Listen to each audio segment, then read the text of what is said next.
All right, we are live. Welcome, everyone. Yay! Excellent. Hello. I don't feel alive. Some of us are more alive than others. Today we will be continuing with our Conan campaign. This will be session 8, if I'm not mistaken. Yep. Before we begin, does anyone have any bookkeeping that we need to take care of? Anyone spending any points or anything like that? Not yet. How many points to buy off my curse? You can't buy off your curse, unfortunately. What would it cost, I wonder? Probably like 20 or 40 points. Probably not, because the disadvantages outweigh the advantages by a fair bit.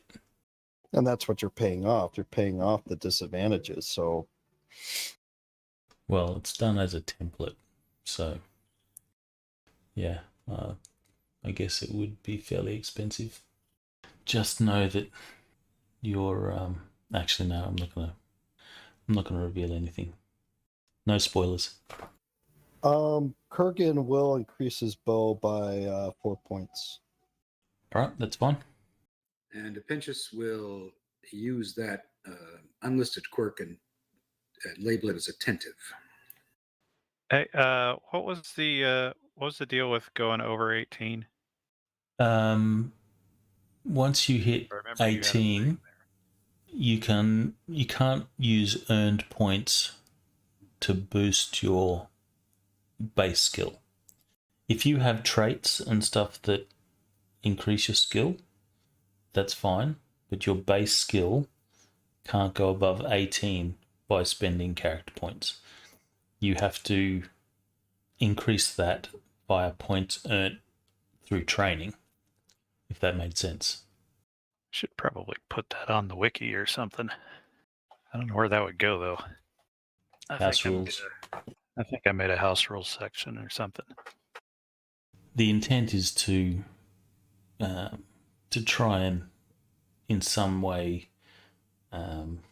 model a master being someone that's actually trained forever and not just beaten up some stuff and bumped in some points over the course of a month of gameplay. Right, I think I was actually saving up for a skill bump. Well, now's the time to do it if you want to get your skills. Otherwise, I you'll have to not wait. saved up enough. All right, is there anyone else spending any points? Nope. I think our calendar is correct for now. Session 8.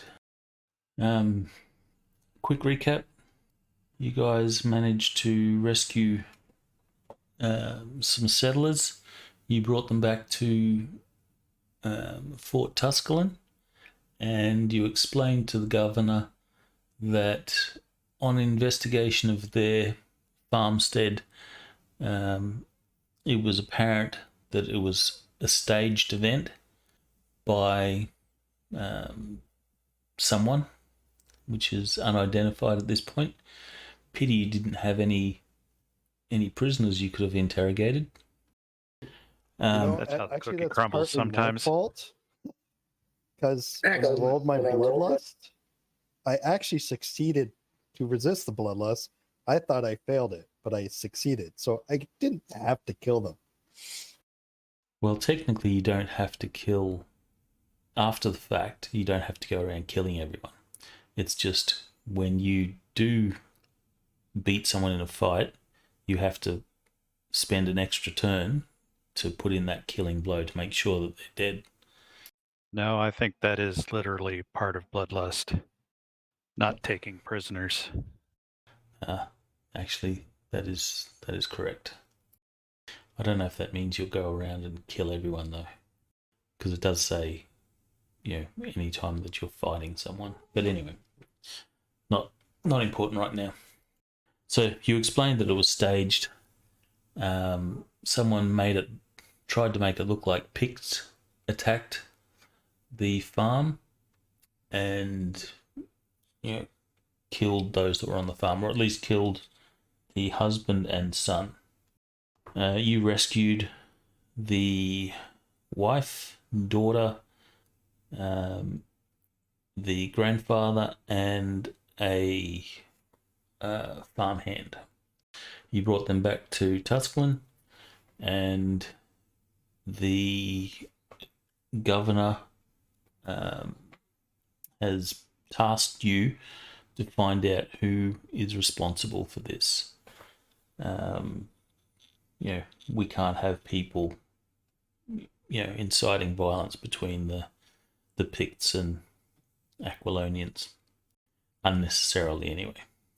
And we left off with you guys departing the fort, meeting up with a new friend / tagger on, which was an odd Pict woman. That's not the section I want. She's tagging along because she wants revenge for actions taken against her people. You have actions taken against her people, and she wants to recover an artifact, the Eye of the Hawk, which was stolen from them. You guys have agreed to help her in that regard, and she has agreed to help you, or at least, follow you and see what comes of it. And apparently she's pretty keen on Boulder. Well, there's a lot of him to be keen on. So I believe when we cut away last time, we were in the process of letting her know that we were going to Velitrium to that end. Yes.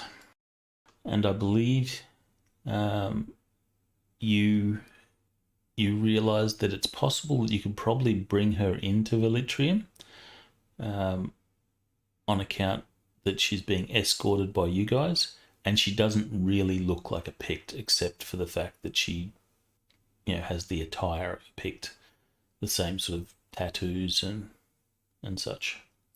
Oh, we need to do a makeover. And then a slow motion makeover reveal. I also updated the map a little bit, and I can't do that. Yeah, I made it prettier.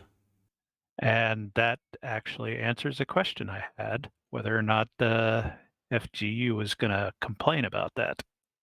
It loaded properly for you guys? Yep. Nice. So would the Bosnian marches be then the kind of the right side of Thunder River? It's Bosonian, not Bosnian. Bosonian. Good luck with getting him to pronounce it that way. It's like Tushelan. Sorry, what was your question? So is the Bosonian marches basically the right side of Thunder River? Sort of. It does extend down a little bit past the bottom of the map, where it's on the fork of two rivers, marks the border of the marches, and then it extends up to the borderlands, I believe. But yes, the right side of Thunder River, at least on this map, is considered the marches. Territory I am familiar with. And I've also updated this map with the various provinces that are in this area. Alright, so if there's nothing else, then you may begin your trek. Velitrium is 51 miles on How the long road. did it take last time? Did we overnight?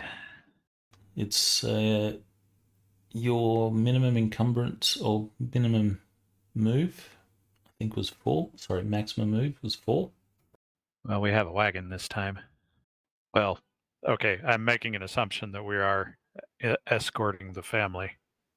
I believe that was the case, yes. In which case we have a wagon. I think you are also going to use the wagon to try and identify its owner you were heading to That was the plan, yeah. Right. Scandaga. Sorry, Villitri. To check out the maker's mark, find out who made it. So I guess if you've got a wagon, you can load up all your stuff so everyone will be unencumbered. How much for another draft horse? We already Uh, asked that. He I said think we it's- couldn't get one. I think they're around about 1,200, but no one's going to give you a horse at the fort. They're not in, saleable supply. Well, wagons aren't particularly fast typically, but I don't know. This is a horse pulled, so Get a big cow. that's not going to make it faster. What's the Get a fast the cow. minimum unencumbered move? Gonna totally look at a Pentheus. Yeah. Look at me. It's 4 is my unencumbered. If we move. don't stick him on the wagon. Might as well stick me on the wagon. Well, you could stick him on the wagon. Well, he would be slowing you down. So if Apentius rides the wagon, what's the next lowest unencumbered move? Materius at 6. Actually, I could probably see it from the tracker. So 6, yeah. So it means you should be able to make it to Valerium before sunset. So we shall treat it as such. Since you're taking the wagon, who's going to be driving it? Who has Teamster? Well, the wagon technically belongs to the family. They could probably drive it themselves. Otherwise, No, this was the cart that we got from I know that, and we gave it to prison him. cart. Oh, we gave it to them? Oh. Well, technically, we gave him the horse. Okay, we're giving them the wagon. We just we need to use it. Does anyone have the skill to drive it? I do. Berenike. All right, so Bernie, you're going to be the Teamster. Give me a roll. I was looking up a thing. Right. Rolls. Got to do that. I vaguely remember this. Actually, I don't think you really need to roll unless you're doing something special. Probably not, but there it is. Now you can put some points into it if you wish. All right, so your travel to Velitrium is mostly uneventful, except for when you reach Scalp Creek, where you will have to ford the river. And with a wagon, this is a little bit more difficult than fording it on foot. Do you do any preparation when fording this river? Well, how bad is the river? How deep is the ford? It is reasonably deep. You're going to be, 3-4 foot? So chest deep? Yeah, waist to chest, or neck if you're a Pentius. I do have Or rope. thighs if you're a boulder. Yeah, we're gonna have to float it. I do have rope, and I have knot tying ability, so maybe I can help secure some lines from one end to the other. We're going to Give it more spend the whole stability. session trying to get it across the river. Because that's how these things work. You should be able to ford it with a Teamster roll. I just want to know what preparations that you take beforehand. Do you take all your stuff off the wagon, or do you put people on the wagon? How are you going to do it? How wide is the river? Say 10 yards. I'm just going to cross it. 10 yards is pretty dinky. Yeah, it's not that. Wow, this must be a really steep bank on this river. Just don't screw up your roll. How heavy is it? Or screw up your roll and roll the wagon. Let's see, wagon weight 0.84. I bet that's tons. That's loaded weight 0.34. Probably actually we got some pretty buff dudes. We might be able to carry it across. I'm going to carry it across, drive it across. But we'll try to drive it across unless it's particularly difficult. All right. What are you going to Is it going to be loaded or unloaded? Is it going to have people or not people? It's only 10 yards, no people. I don't have a problem with the idea of throwing some rope over it, though, just in case. Yeah, So if you're there's a welcome to make some sturdy- preparation. Preparation would be a complementary skill, so you can have up to 2 different preparations. So throwing a rope across would give you a +1. Enough. I can live with that. All right, you will manage to ford the creek or scalp creek without much issue. Wait, it's a creek. 10 yards is pretty darn wide for a creek. That's really small for a river, though. But it's a creek, not a river. But we got to cross, and on we go. This is the wide, shallow bit. And here comes the Kraken. Mm-hmm. I had a look for the stats on the Kraken. It's not as beefy as I expected it would have been. It's a small kraken. It's a mini kraken. All right. Crap, another town. The only thing these places are good for is ale. You have another river to ford here. They don't have a bridge? Nope. The crossing here is fairly shallow, but it moves fast. Again, another teams to roll.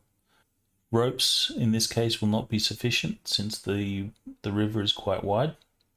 What do you mean by fairly shallow? Like, Not deep. 2 feet, Ah, 2 feet, but it's fairly Knee deep. fast moving. So knee deep, yes. That should not require any extra consideration, unless it's like soupy.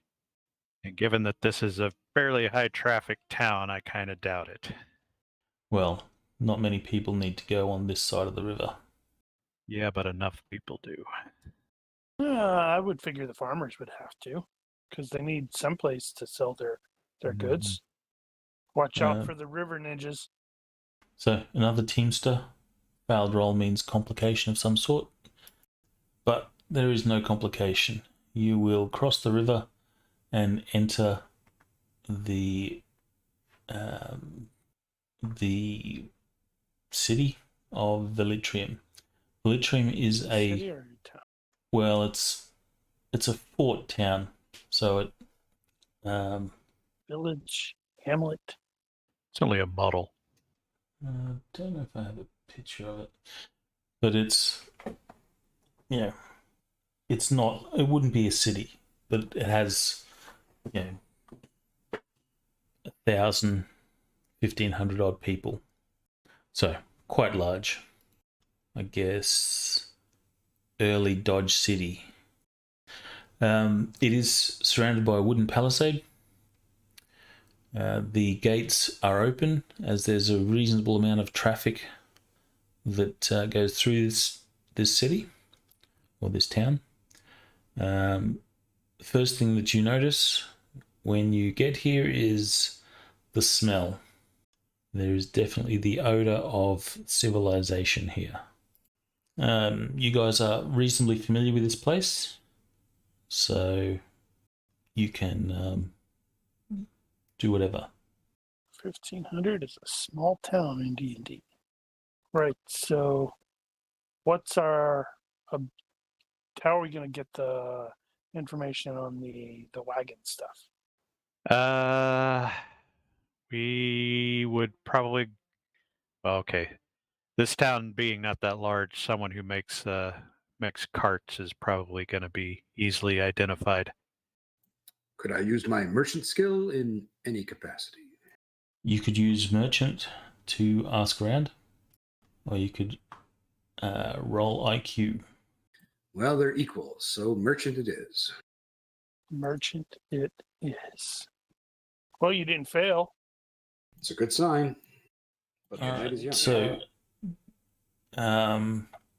with regards to that, are you bringing the wagon around to say, do you know who made this wagon, or are you just noting the maker's mark and asking? basically want to know if you offload your civilians or not, and then give them the card. I think Apentius will just simply go around to explain the symbol he's looking for. We need a montage of Apentius going around with his talking to people and making his arms in a hoop. Yes, with some classic music playing. What are you going to do with Danu? I think the better question is, what is she going to do with us? She is hesitant to go in because they're the enemy, but you guys can convince her, It'll be fine. or whatever. She does speak Aquilonian, so that certainly works in her favor. All right. Well, I'm of no use in the merchanting things, so I'm gonna recommend we find wherever it is we're gonna end up, and get started on the eating and drinking. Seems reasonable. All right, so you go to the inn. Yeah. Are you going to convince Danu to join you? I'll try. It's like, yeah, you want to go to this place? They have decent, tolerable food. Not great, but I'll task Materius to escort Apentius. All right, so she is hesitant. She doesn't trust that her safety is secure if she goes in, so it's going to require a influence roll or a reaction roll. yeah, looking at my 2 potential influence rolls, I have intimidation and sex appeal. You don't have carousing? Oh, right. Yeah, I do have carousing. I forgot you can use that as a check for that. It gives you a +2 on a reaction roll, I think. It depends. Sometimes you can use it as a legit influence skill. Given Boulder's previous reaction roll, I'll give a further +2 if it's just going to be a reaction. Yeah, because it's probably just going to be a reaction because he's not a talker. All right, so Boulder, give me a reaction roll +4, I think. Or plus any other bonuses that might be relevant. Don't know if your overconfidence is warranted there, but you said last time she's overconfident. okay. I could be wrong. So if you're overconfident, you include that. Yep. All right, not She'll a problem. be fine. She's cool. Fine. She's a little worried. You waltz on in through the gates. People give her a look, but then don't pay much attention. Because there's a giant walking next to her. She looks like, someone that's gone maybe a little bit feral, but she's not sort of picked up as being a Pict or noticed as really being a Pict. So, you'll notice that her body language is she's really nervous, like waltzing around this place, and she does stick close to you guys, and she's always sort of looking over her shoulder, watching her back and stuff like that. You will head to the tavern. She clearly needs an ale. She will step into the tavern. She's still uneasy, but you'll take a seat, and no one really pays any attention. Everyone's too busy drinking, whoring, eating, doing whatever they're doing. Apentius, you will go around and do the montage of, trying to find the maker of this wagon.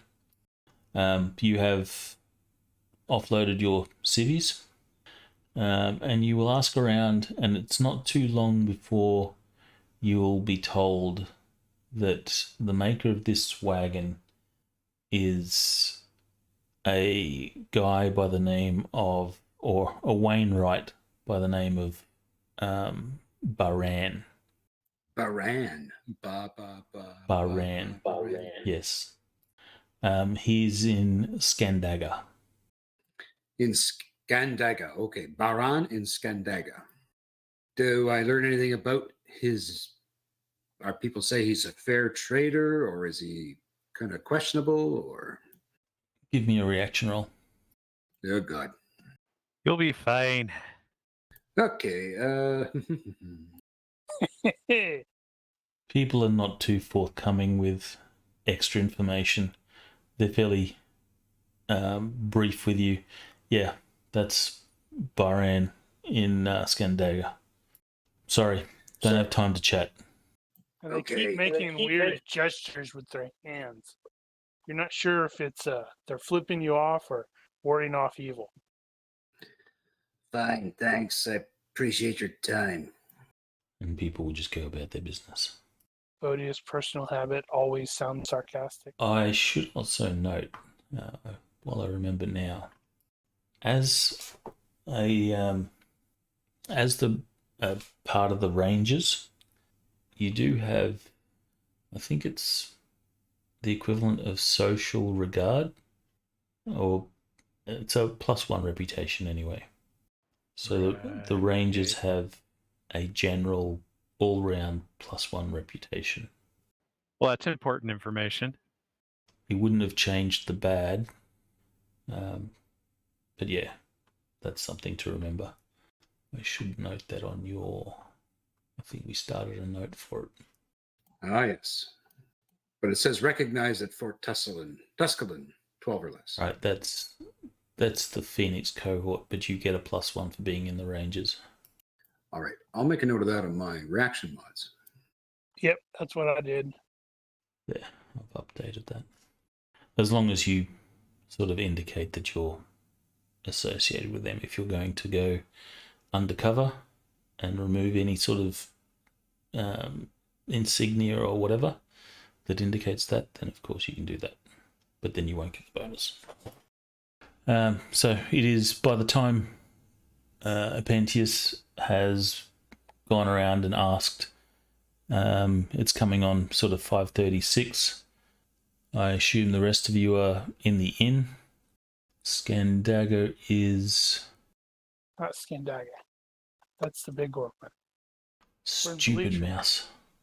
It's 10 miles to Scandaga.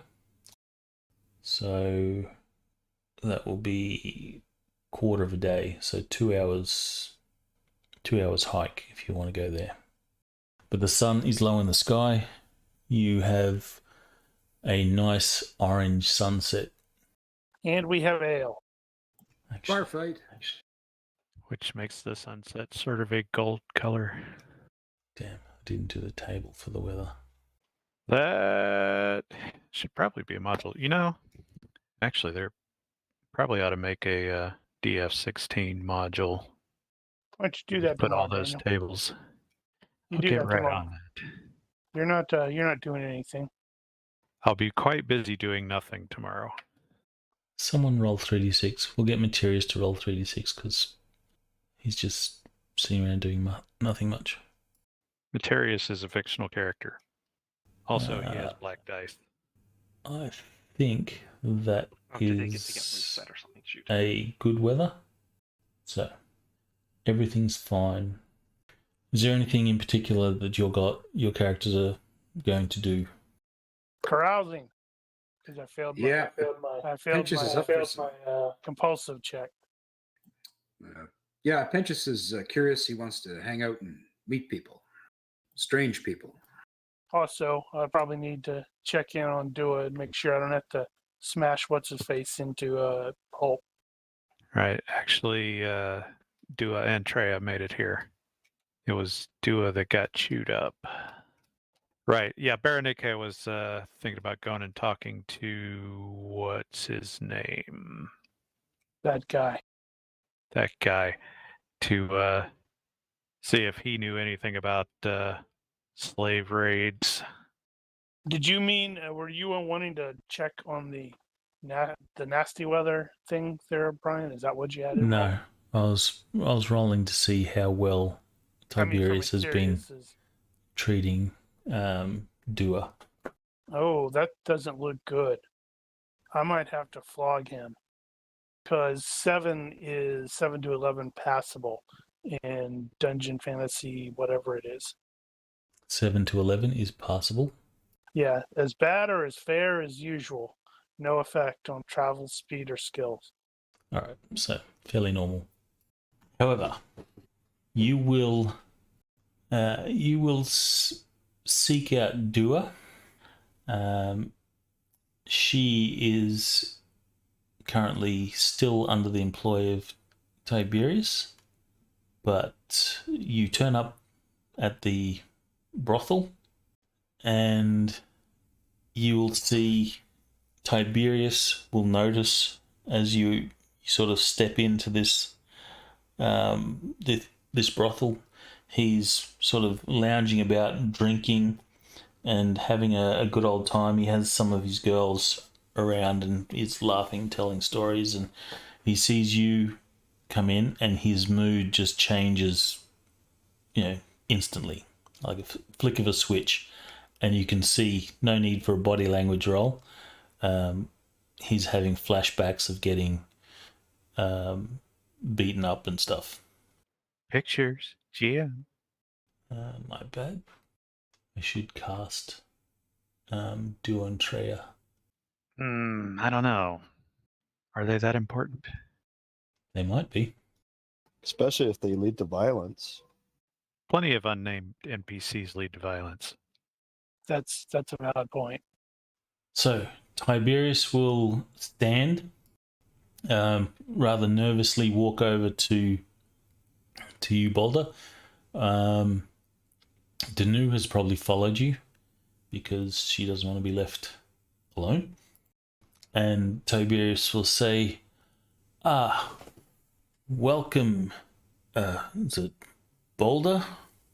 I am here to check on you. Oh, of course you are. Dua as well? Yeah, he's gonna look at her and did Berenike said he was going to be going there and chatting with Tiberius, correct? Yeah, but if you got there first, you got there first. Well, why I would guess you would have gone there together. Time? So I'm going Well, to in take that her case- aside and ask her how she's being treated. He'll say, Whether I need she's to busy right now. I can go get her if you want. Busy how?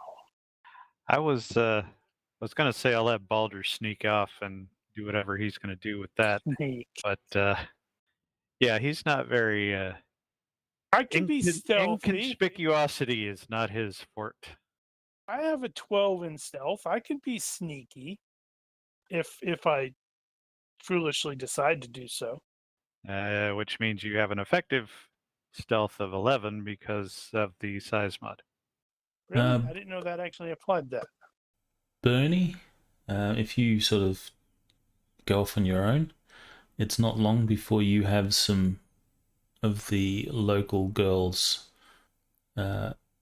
offering themselves to you. You ladies hold that thought. Let me get this business out of the way first. Yeah, it doesn't say anything about size mod on the modifiers. Well, I know when itself. being spotted, size mod does have an effect. Modifiers are only penalty equal to your encumbrance level, +3 if there's many hiding places, -5 move silently if you're move faster than move one. It depends. Oh wow! And an additional -5 to fool those with discriminatory smell. We'll have to remember that. That's interesting. That's smearing yourself with something that causes you to go, ugh. That I don't know what that is, but I don't want to follow it. At any rate, so when Baldur starts looking around for Dua, he'll go ahead and cut in on the conversation and talk to Tiberius about slavers and the potential of, or to get his stories from his travels about Aquilonian mercs being used to raid settlements out on the fringes and capture slaves. All right, give me a give me a reaction roll. You're going to be at. How am I going to do this? Yes, you're going to be at penalties if you're doing this with Boulder standing around. Well, You see, you kind of get the feeling that as he's sort of conversing with Boulder, he's like all, clammed up. He's intimidated. well, I intended to cut in after Balder was starting to look around. If he's not actually going to wander off, then that might not be my time. Well, may go wander then off let's deal with Boulder first. Tiberius says, Treya. do you wish me to go fetch her? Why would you do this? If she is in the middle of something, I can wait. Let me just see. And he sort of backs off, not quite turning his back to you until he's a few steps away, and then he, disappears out back fairly quickly, and then give me a hearing-based perception roll. He will emerge with, was it Dua or Treya that was messed up? I think it was Dua. I don't remember which one. Dua. I think it was Dua. All right, it's Dua for now. Tiberius will emerge with Dua, and if you have body language, you're welcome to roll it. You'd have to roll that one in the box. No body language amongst those that are in the brothel? I am checking. Is it Pentius in the brothel? I'm there. Can I default that puppy? Psych-wise -4 or psychology -4. I don't got either of those. Yeah, sadly, I don't have those either. We're not a social group. Kudo has it. Detect lies? No, Kudo has body language. Okay. How's a dog smart enough to do that? Of course, the dog has to be left outside. Wolf. We don't serve their kind here. Yes, he says wolf. So he will emerge with Dua, and he'll go up to Boulder and say, "See, she's doing well." I would hear it from her. Are you doing well? She looks to Tiberius, and then I totally Tiberius. To the Bane thing from the third Batman movie. Put my hand on Tiberius' shoulder. Tiberius sort of stumbles across some words and goes, "It's okay. You can tell him." Actually, how is she doing physically? Is she mending? Yes, you guys magically healed her, I think. Did we? No, we had the position. We only had the position at the camp. Okay. Yeah, we don't have magical healing. I don't think we have magical healing. I think we don't. Oh, that's right. You don't. She's healing well. It's been several weeks. Well, not several. I think 3 weeks. Has it been that long? I think so. Yeah, something like that. Because you guys had to heal up for a couple of weeks yourselves. We were only out one. In any case, she's healing well. Probably not full, but getting there. She says, "I'm good." And then Tiberius will say, "Tell him, I've been treating you good, have I not?" And she, again, looks to Tiberius and then looks to Boulder, and she nods. I do not have the skills to determine whether he's full of crap. Well. Yeah, so I guess he'll be like, well, that is good. It is very good. You must treat women well.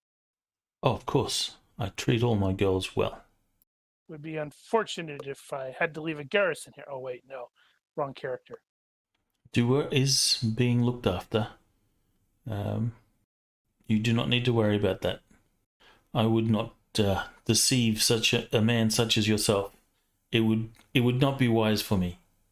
It would not. No. Very good. Can I arrange you some company? This one will be on the house, yes? No, wait. We're supposed to be leaving in the morning, right? Question mark. We could stay a while. Well, we got the inn as well. I had to go finish my ale. Not today. And another time. Leave Baron Nike to it. He will say, Doer, you may return now. And she just sort of gives a curt nod to Balder, and she will depart, disappear out back again. Is there anything else I can help you with, Balder? Someone with curiosity might really want to know what she's doing back there. Oh, well, I'm totally planning on leaving and going around the back. Berenice is, well, now that business is done, I have a question for you. And I'll tell him, basically I'll tell him what happened, and tell him that we're looking to see, is this a thing around here right now? Does he know anything? Is there places where you can go to buy these slaves? Where are they selling them? What's it for? Give me a reaction roll, and there won't be any penalties if Balder's not around. Nope, he's Right. going to leave.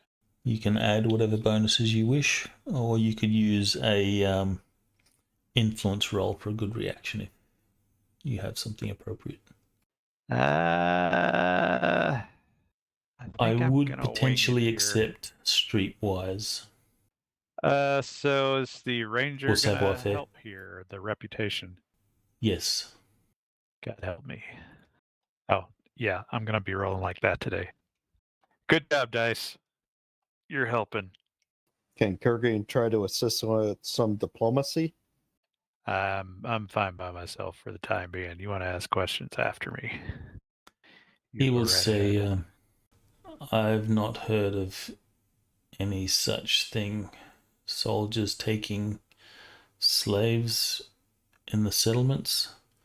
That would be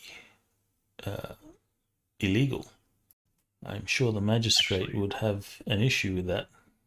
Unless, of course, they were to be indentured for a period. Well, but they're not going to be indentured for no reason. Just grab them. I've not heard of presume. anything like that. There are slavers in Velitrium and Scandaga, but I've not heard them taking slaves of the settlers. Some Picts, yes? Well, supposing they got desperate and decided to grab some settlers, where would they sell them, do you think? There is a market in Scandaga, and on occasion they will make a trip here to sell some slaves. Yeah, but wouldn't they notice that in Scandaga? What That do you these mean? aren't Picts? Or is and this is He sort of shrugs and he partially says, out of character, but I don't know if Scandaga has a reputation for, I don't know, lawlessness. well, no more than any other sort of frontier place. You are on the frontier, so the arm of the law is probably a little bit more relaxed. But he shrugs and says, not many questions are asked as to where the slaves come from. True enough. A slave is a slave. Well, that's all I got, I think. Somebody wants to take over the questioning. Penchus is actually scanning the crowd to see if there's any other little people like himself. In the brothel? Cool. Yes. Let's have a universe reaction roll. Yes. On a good, there is a short lady. Nah. Well, there you go. Excellent. There's a short lady there. So Not an Penchus actual will. dwarf, just really short. She's probably not as short as a Pentius, because you are quite short, I think. I am a mere 4'1".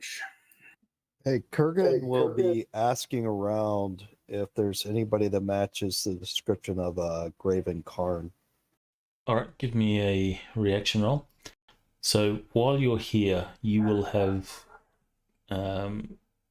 girls offering themselves to you. Do we get any pluses for the being part of like the Fort Tuscan group or the reputation? You won't get your reputation, you'll just get your range or reputation. You give some descriptions, but you do not get anything positive that sort of indicates this guy's around here. Okay. Pinchas will want to engage in small chat, mostly around good to see someone so familiar, and may I sit with you? And eventually he's going to turn the conversation around to saying, have you ever heard of anyone named Baran in Scandaga? He said small chat. Wah, wah, wah. Damn it. I need to change this mouse. Oh. Yeah, I have it. The ones that I typically use have a tendency to get a double click issue after a while. Yeah, I think the button's on its way out. All right, so you will ask this particular girl does not know much about this guy, only that he is the Wainwright in Scandaga. Big guy, matted hair, has the smell of sort of smoke around him. Interesting. As you talk, she will get quite touchy and says, "Shall we find a private room? Perhaps we can talk some more," as she, sort of caresses your body. Well, it's been a long time out in the field. It's one of the rangers. Yes, I agree. I think I need to have some relaxation. She says, "You can pay, can't you?" And the Pinchas says, why, yes, of course. I always pay. She says, "Would you want a private room or the common room?" Private. So she will lead you by the hand out the back and into, or upstairs into a private room, which is small, purpose-built for the action that you're going to undertake. Wow, can you dance around that a little bit more? And now to ask the question that the GM is inevitably not prepared to answer. How much does this sort of thing cost here? An arm and a leg. Actually, probably pretty cheap. 10 copper. 10 copper. Pinchas, it's far too gentlemanly to use merchant to try and merchant that down. The Yeah, rate is fixed anyway. You'd have to negotiate it with Tiberius. The rate is inversely proportional. So he hands over 10 copper, but as he does so, I'd like to at least scan the room, look for anything that might be leading me down into a notorious honey trap. She says, as she's sort of undressing you, she says, "For a few extra copper, I can give you a bath and a massage." Oh, that sounds lovely. So she will sit you down. She has a sort of pot of water and begins to clean you up, and then proceeds to give you a massage. You can offload an extra, let's say D6, an extra 3 copper. I actually bump it up to 5. Well, she goes that extra mile. It's not that Excellent. far. Yeah, well, that's a tall order. All right, so that's you dealt with. Presume we're not going full Game of Thrones here. No, I don't. I don't think we have the age limit set up on our Twitch, so we won't be able to go full Game of Thrones. Well, just to be brief about it, Berenike will spend some money, including some drink to go with it. All right. So the same offer. It's 10. If you want to get cleaned up and a massage, then it'll be an extra 3. And if you want drink, it'll be an extra 1 copper per sort of mug. We'll say she probably talking Tankard, about sorry. a 20 total. So you're drinking quite a bit, and you're going for the premium service. Is anyone else And doing then anything? we'll be on our way. Well, I'll be on my way. No one else doing anything? Just a bath and a couple drinks for Materius. I'm gonna go around to the back of the brothel. I'm curious. All right. So you will head out the back. Yeah, head By out this the front time, and swing around the back, say, to when I leave, so, and maybe because you said Dua went into the back. yep. So by this time, the sun has set and it is dark. You move around the back. Are you going to do it stealthy or not really caring? Not really that stealthy, because at the moment, when he does that, Berenike is talking to Tiberius. All right. So you'll head around the back. You will see the door. You're not there for too long. You'll see the back door open, and you'll see Dua emerge with a sort of a wash bucket. She struggles to carry it a bit. It's quite heavy. Are you going to be hidden or visible? I think he's probably going to be visible, but she probably won't see him initially. Just from angle. I sort of envision him like half leaning onto the axe with the head on the ground, into the dirt. Maybe like do a this is doing good. So when she hasn't seen you until you speak, and she looks over, and she's obviously, you give her a bit of a fright, and she drops one handle of this wash bucket, and dirty wash water with some clothes or sheets or whatever will sort of fall out onto the ground, and she's sort of startled. Then she sort of leans down and picks up the stuff and puts it back into the bucket. She says, I'm doing well. This looks like scut work. I am still healing. Tiberius looks after me. And you see that she looks back over her shoulder, sort of back into the house. Sadly, I don't have the body language to go, You will note her sort of, the way she is reacting around you is a little bit different to the way she has previously. Maybe she's a little bit more reserved or busy. Make of it what you will. You say the word. Those of us with the same scars, and he'll hold up his arm where he's got because he got bit up as well. We must look out for one another. Yes? She just sort of nods at first. Yes. Tiberius treats me well. Then I shall leave. But I will speak again.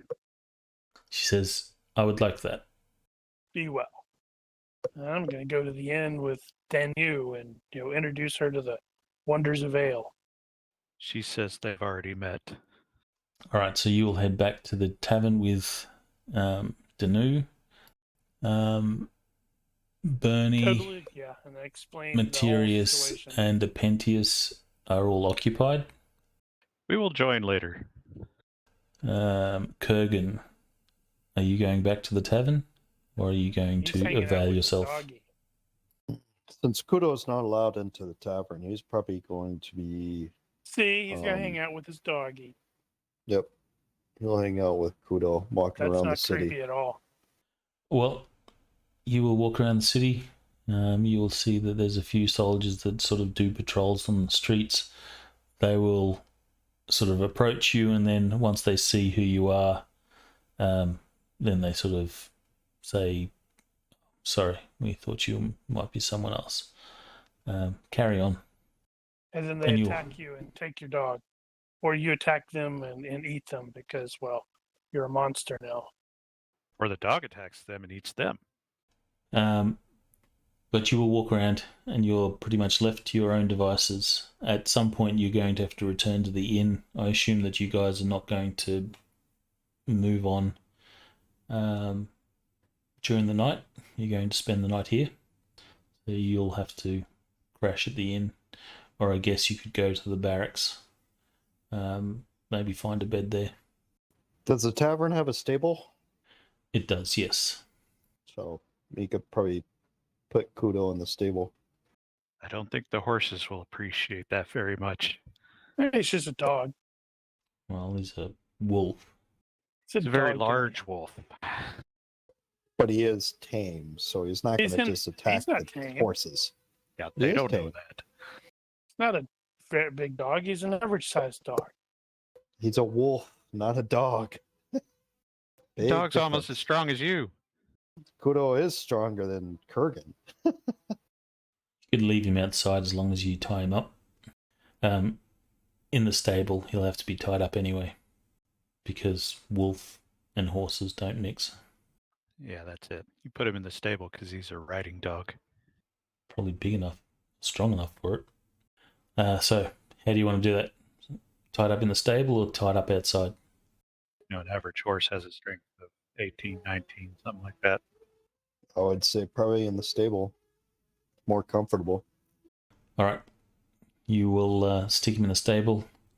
It's going to be an extra 2 copper on top of the room fee. It is a private room will be 15 copper. A common room will be 7. I'll pay the 15 plus the 2, so 17 copper. Okay, so eventually you head inside and you drink with Boulder and stuff. Yeah, probably. It's been maybe 5 copper on drinks. Okay, give me a perception roll. This is vision based. I guess Boulder, you can make it as well. There's a seedy looking character that comes over to you and says, "Don't go to the moat house." Kurgan, can you give me an IQ roll? Alright, so you will be drinking, partying on with Boulder and Danu. Danu does not drink. She tries the ale, and it's not to her liking. So she just sits quiet and sort of nervous like. But Kurgan, you will notice there's a guy who is drinking. He's talking with a couple of guys around a table, but he's paying, more than casual attention to you. Sort of looks over to you, stares for a bit. You'll sort of notice, and he'll sort of turn away, and it's certainly suspicious. Well, Kurgan is smart. 11. I was about to say he's potentially smart enough to know that calling Baldur's attention to that guy might not be a good idea. I say it could be auspicious, depending on which way you lean. I will take some time to observe them from my table and see and try to get the measure of them. So I'll use observation. So kind of observe them back, see, and try to, do I recognize this person at all? Do I notice anything unusual about this person beyond the fact that he's watching me? He's got a hood, and some people here call him Strider. You do not notice anything particularly strange about him. He seems like every other sort of patron here. He looks like a man at arms of some sort. He at least has some leather armor. I'll observe. I'll in return kind of casually observe him back, and if he continues to show interest over the next, I'd say, approximately 10 to 15 minutes, then I'll head over and have a conversation with him. It's an observe off. Make a vision-based knife roll to stare daggers. It's an observe off. Wow. Succeed by 7. What's that going to tell you? Spy off?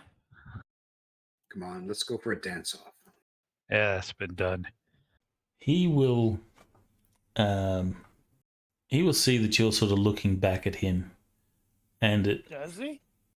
I thought observation was the one where it's like you're doing that to avoid being noticed that you're doing it. That is correct. Observation is usually the stealthy version of perception. No, observation is to actually notice stuff, take note of things that are happening. It depends on which version of it you're reading. The basic book version is the hiding what you're doing. This is the talent of observing dangerous or interesting situations without letting others know that you are watching. Use this skill to monitor a location, a group of people, or your immediate surroundings for concealed or tactically significant details. This is not the same as gathering clues or making a hands-on search. You always use observation from a distance. And that is the only place where they use it that way. Okay. So in other words, I've noticed him watching me, and I'm kind of observing stealthily back, trying to glean clues. So unless he notices that I'm observing Unless he him, notices that you noticed that he noticed that you noticed. exactly. I was going to say. Guess that would be a perception roll. All right, so you he obviously doesn't notice that you're paying attention, or at least he doesn't sort of indicate that that he's seeing you sort of notice. He just talks to these He just talks to the guys at the table. You will notice that the guys at the table will sort of look over their shoulders to you at one point, and then they sort of continue to talk.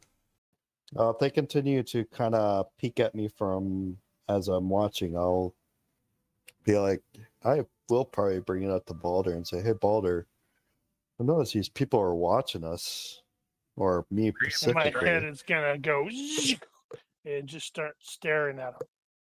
Preemptive strike. Kill them all. So if they're still looking at me as I'm observing them, I will bring it up to Balder and potentially just head over there and have a conversation with them, saying, "Introduce myself," you could say. Okay. Balder will stare at them and smile. Do you have what is it? Fearsome stare? Oh, I should get that, shouldn't I? I don't have that yet.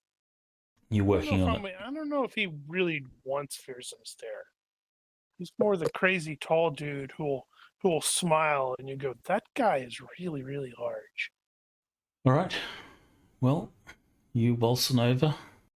He will see you approach. He will sort of ease back in his chair, and he'll say, "Can I help you?" Yes, apparently there are too many bullets in this gun. I just, as I was sitting over there, just noticed that you were kind of looking at me. And since you continued to look, I figured I'd come over and introduce myself. My name is Kurgan. My name is Guy. Uh-oh. Catchphrase. Guy Incognito. Guy the Let's bad. get out of here before those things kill Guy. Do I see anything as now that I'm up close to him? Anything familiar about him? Anything catches my eye? No. So do I look familiar to you? Is that why you were kind of looking at me? You do a little. You From where, remind I me might of ask? my brother. I hated my brother. Your brother? Huh. Where is he from? He says Corinthia, He made leather seats. but clearly you are not him. Clearly not. Well, So have a good day, sir. He doesn't let have me, mistaken identity. Do you drink? What kind of question is that? You sort of look down at the table and they've all got tankards in front of them. I'm just wondering. Of course, we anybody drink. who This doesn't- is a drink house, is it not? Yeah, anybody who doesn't drink in this time period is looked at as like, what's up with this weirdo? True.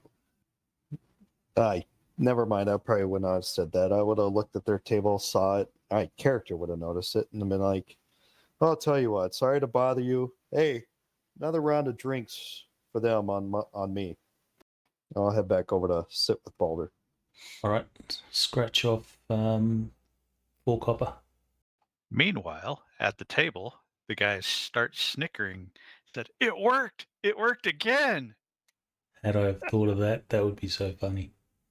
You do it, Bob. Now it's your turn. You see, they start looking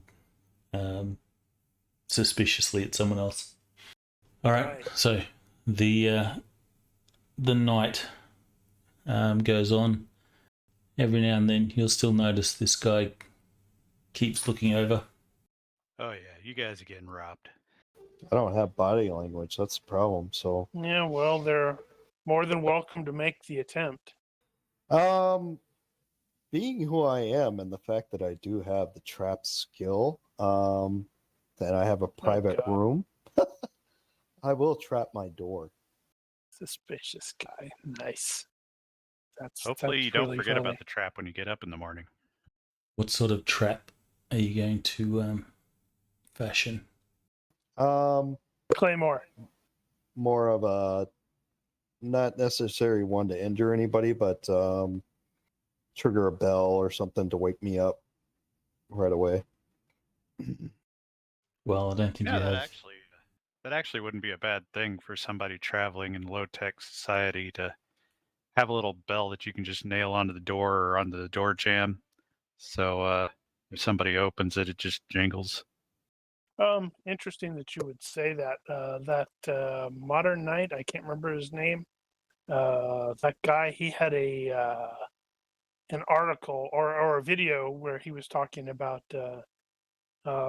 when knights travel, or when people just travel like via horse, they tended to have actual bells on the animals.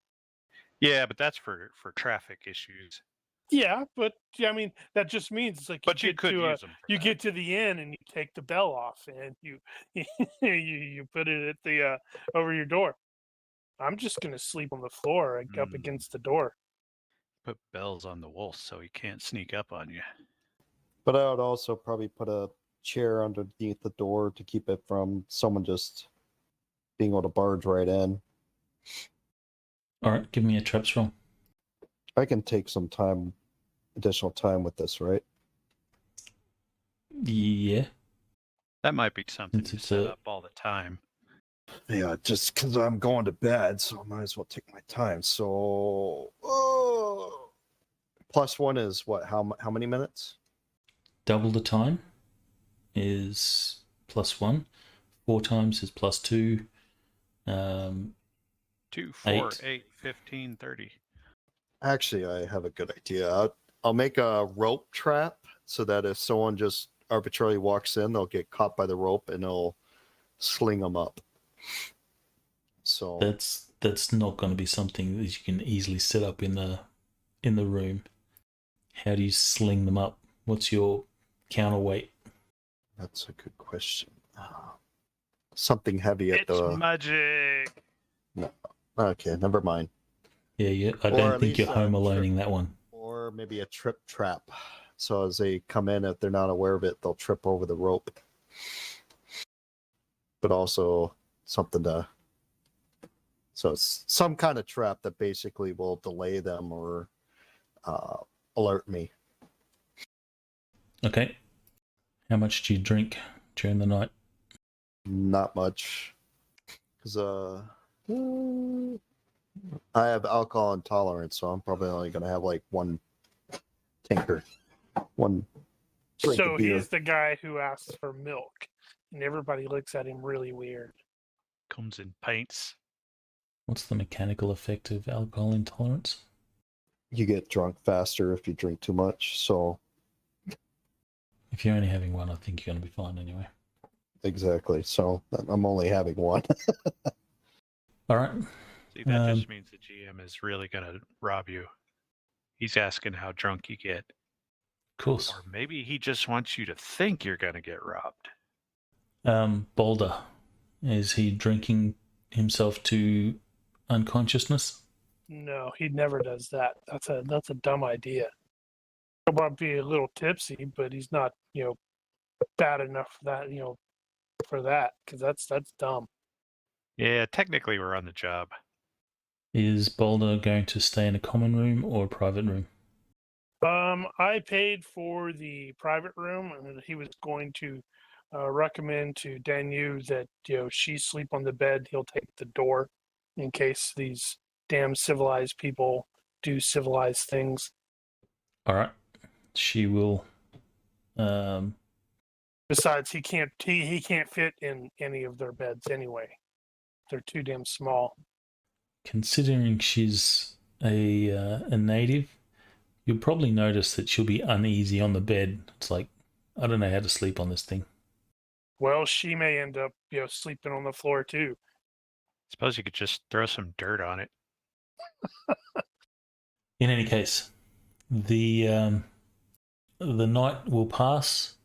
Everyone will, I assume, turn in. If you're staying in a common room, you can pay the price or pay the extra for the private room. Yep, paid for the private. Private as well for materials. These tiny beds. What kind of luxury place is this that has private rooms? It's a large town. And you will all wake in the morning. Your trap has not gone off. Except Kurgan, he's dead. Yes, your trap has not gone off because you were murdered by someone coming in through the window. And I assume that you guys are preparing to take off again. Yep. You assume correctly. Probably need to pass on to Baron Nikkei the weirdness last night. Right. Okay. Fair enough. We need to get a rubbing of the Maker's Mark. I If we're gonna thought leave the cart here. Figured Apintius already had one of those. That was what he was showing in his I don't in know his if he did or montage. didn't. In his montage. He might have been just describing it, miming it or whatever. But if Two you got a snakes rubbing or coming something- together over a sun. Either way, That'd be the cult I- of Set. I mean, I suppose we could keep the wagon and take it with us.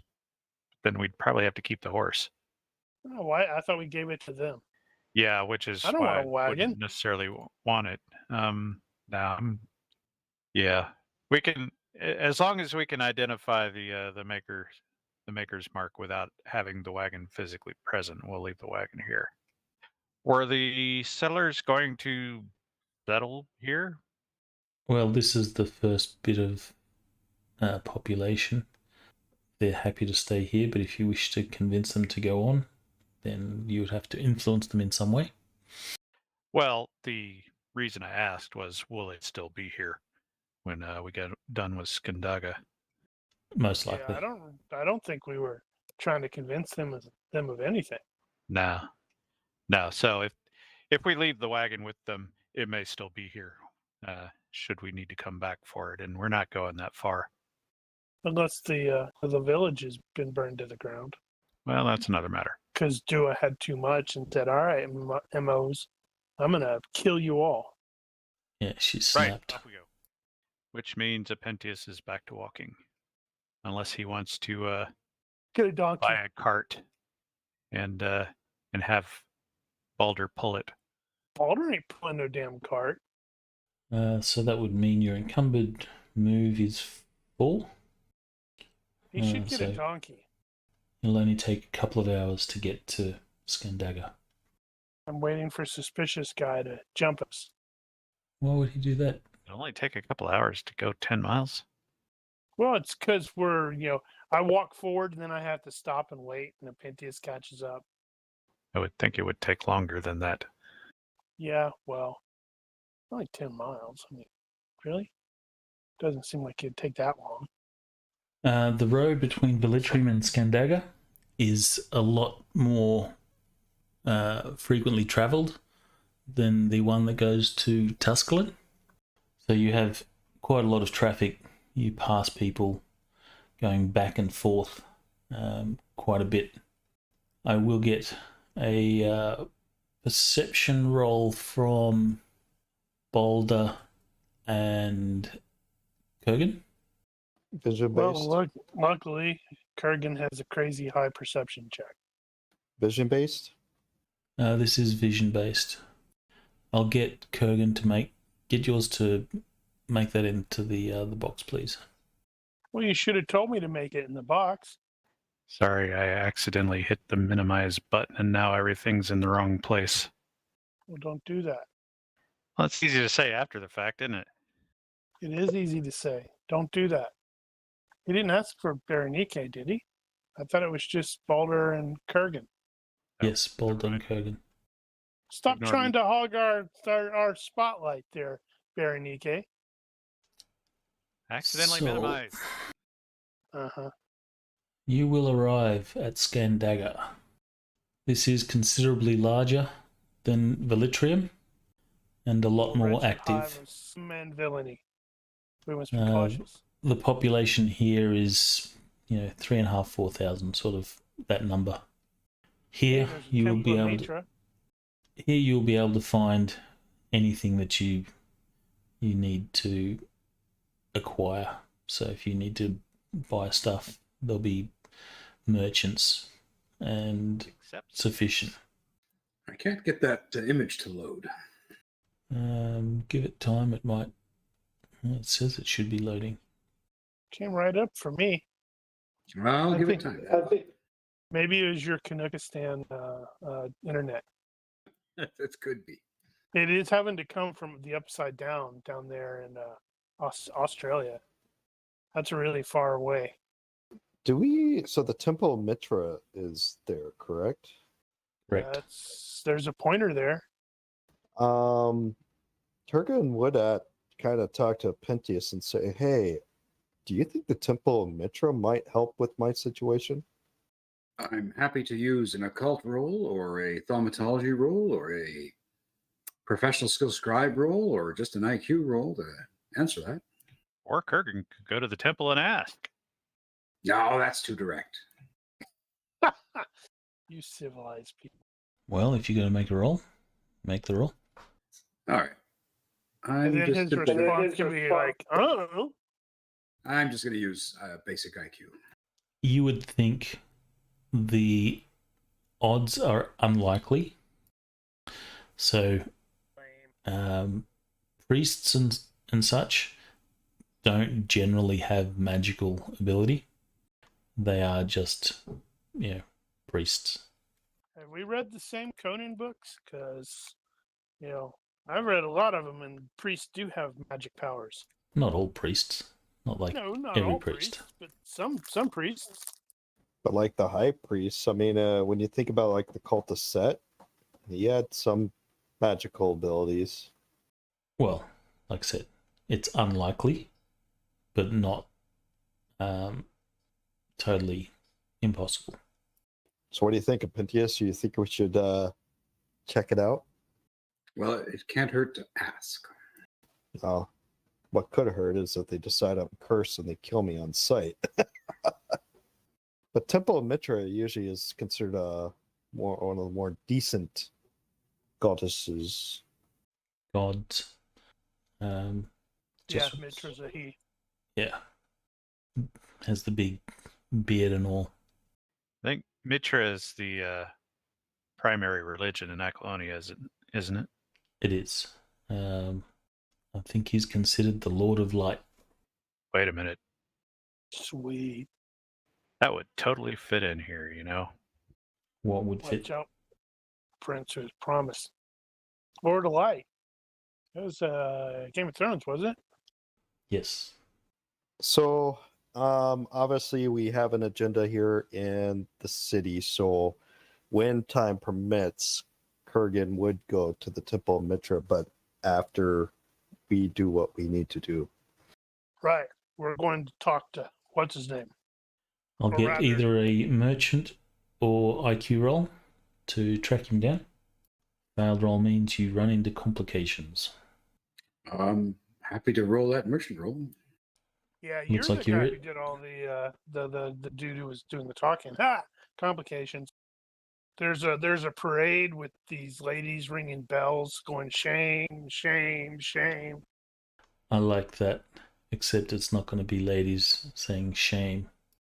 There will be a parade that you encounter. It is only, maybe half dozen dudes in black robes. They are chanting and sort of singing strange, or singing in a strange sort of language. It's not like singing, it's like a chant. And there's a few people that sort of are following along. Kurgan, you will immediately identify these as worshippers of Set. Semper Fidelis, hoorah! Smack. All right, so I am intolerant. How do I react? You could Do roll I a reaction resist? at -3 if you want. Nah, You're you intolerant should to what? you should just start feathering them because that'll be awesome. Get us chased out of the town or city. Whew, I react bad. How does oh man, I gotta, and I got berserk. I got berserk Oh now. no! Oh, would that qualify? Berserk. You roll Berserk in a combat situation where you lose your temper. So you So have to make a will roll. Or you control roll. Yeah, you got to be hurt, or somebody you love's got to be kind of being attacked. You can, of course, choose to go berserk, which is a will roll as well. I wouldn't choose to go berserk, but I am intolerant. What does it mean to be intolerant? I don't like them. I had a bad reaction. I am actively Spitting on the avoiding these ground, that people, sort and of I'm probably thing. spitting in their direction. And I have my hand close to my weapon. Making the Mitra or the Mitran warding symbol of go away. Yeah, and I'm not being. I'm not hiding the fact that I'm warding against them. Not that they care. They might. They're gonna wheel around and head toward him. They put an extra curse on you. One of the guys in robes will notice you being the way you are, and he will step forward and says, "Relax, brother. Come with us. Find emptiness." If you don't step away from me, you will be empty. Are you trying to intimidate? As in the skill? Do it. I think it I don't have defaults to intimidation. will -5. I don't Will have or strength intimidation. -5. I'll be very diplomatic in the way I say it. If you don't step away from me, Doesn't I sound will. very You will be diplomatic. empty. That's not diplomatic. Defaults to will -5 or acting -3. I don't have will -5. Mm-hmm. 17. Damn it! I was hoping for 17. I was hoping Apentius gave you his dice. They don't seem to be too threatened by you. He says, "Come, brother, you do not need to be like that. Join us, and we will give your life meaning." And snakes. Give my life meaning. Oh, they've butchered part of my town, kidnapped my family, killed my father. And your dog. Your other dog. They are the wellspring from which you flow. Without them, you will have never been.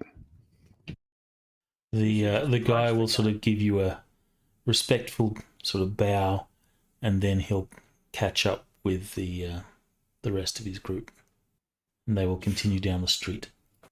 Olive's going to look at Kurgan and say, "He was your brother?" Question mark. No, he was But not. he called you brother. He wants me to be a brother of the cultist set, but I hate them. I hate my brother too. I'm totally not going to say it. You civilized people. So confusing. All right, so you will get, you'll have directions to the Wainwright. It is in East End. Uh-oh. Or you'll find it in East End. Where is it? There we go. That is so weird. I'm not getting any of these images. It doesn't like you. Not this week, apparently. You can try reconnecting. Yeah, log back in. That's all good. Wait a sec. Where is... my desktop's all messed up. It's probably because Daniel screwed something up when he pushed a button. Did you accidentally minimize? No. The chat window seemed to move. I don't know. You know what? I'll relog in and see if that fixes it. And if it doesn't, we will point and laugh. Okay, we probably won't point and laugh. Well, you That'd can't be see his unnecessarily point. cruel. Well, Just wait for him to come back in so I can reshare these. where's that from, Daniel? Do what? You posted an image. Please allow myself to What introduce did I- myself. Oh, I was just poking around, and I think that's from one of the comics, I presume. Probably, because it's comic booky. Yeah, now it's there. Across the Black River. Okay, they did a across the Black River, apparently. Maybe. All good. We're back to normal. All right, so you're seeing the images? Mm-hmm. Yay! Carry on. All right, so you will turn up to the shop. It is opened. You can see this this dude here working on his anvil. He's hammering out some Wait metal. a minute. He's supposed to be Conan's dad. It's just And he's a supposed to be dead. coincidental resemblance. Uh-huh. I suspect shenanigans. So he will see you. He will look up, acknowledge you, continue hammering away, and says, "Can I help you?" You're Baran? Can't you I see am. my character? Who's My asking? name's floating above me. It's not me, but it's this big guy here. What? I'm not involved in this crap. I'm pointing at Berenike. Oh, okay. I'm not that big. He's really not. Bigger than a Pentius. Whoa. He says, the dog's bigger than a Pentius. he sort of looks at Bernie and says, "So what is it the Rangers want?" Right. Well, As he continues to work, he's walking and talking. The Rangers want thinking this through, the Stanley Cup. That's what the Rangers want. ignoring that. We ran into the guys. They had a cart. We wanted to know where they got the cart because we were trying to identify who they were. So, I think Berenike is probably going to approach this from the standpoint of, okay, How many of these carts do you typically sell? If there aren't that many, then do you remember people that you sold them to? Could you identify them? He says, I remember everyone I sell a cart to. You're talking of a prison wagon? That's not something that I sell many of. Did he mention the prison wagon? No. I assumed that you were mentioning a prison wagon. I did not mention a prison wagon. Okay. Then he won't say prison wagon. But now I'll mention a prison wagon. Then he will say, prison wagons is not something I make many of, but I do make them. How many have you sold recently? He will grunt as he, lifts up a heavy, sort of half-complete wagon, slots a part into the axle, and then begins to slide the wheel on. Once he gets it on, he sort of wipes his hands on his clothes and walks up to you and says, maybe a month or more, I sold a prison wagon, to, I must remember his name. Some guy's name? Some guy's name. I guess the next question Bernica would ask. He says, to Sandidio. Is there a way you would be able to identify the wagon that you sold him? Of course. Are they unique at all? They all have their peculiarities. I could identify it. Why? Well, we came across a wagon and we're attempting to track down the owner. Unfortunately, we had to disassemble it a bit. And congratulations on good workmanship, by the way. Of course. I Wasn't only do easy. good work. We might still have the keys. So we will bring out the keys, and I will attempt to describe the cart, and I will enlist a Pentious aid in doing so.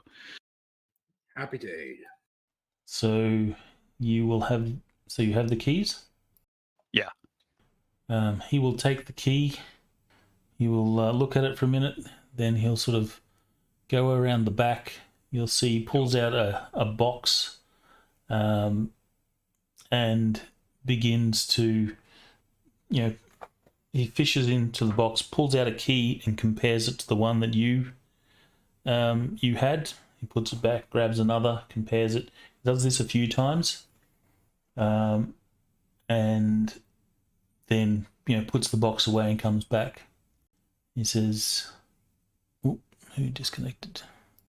Something happened to me. Looks like everyone disconnected." No, Oh. I'm still It here. wasn't just me. Balder and Bernica lost. They're gone. Yeah, I was AFK in the bathroom, and I come back and I'm looking at the login screen. Well, I was just minding my own business and got kicked out to the lobby.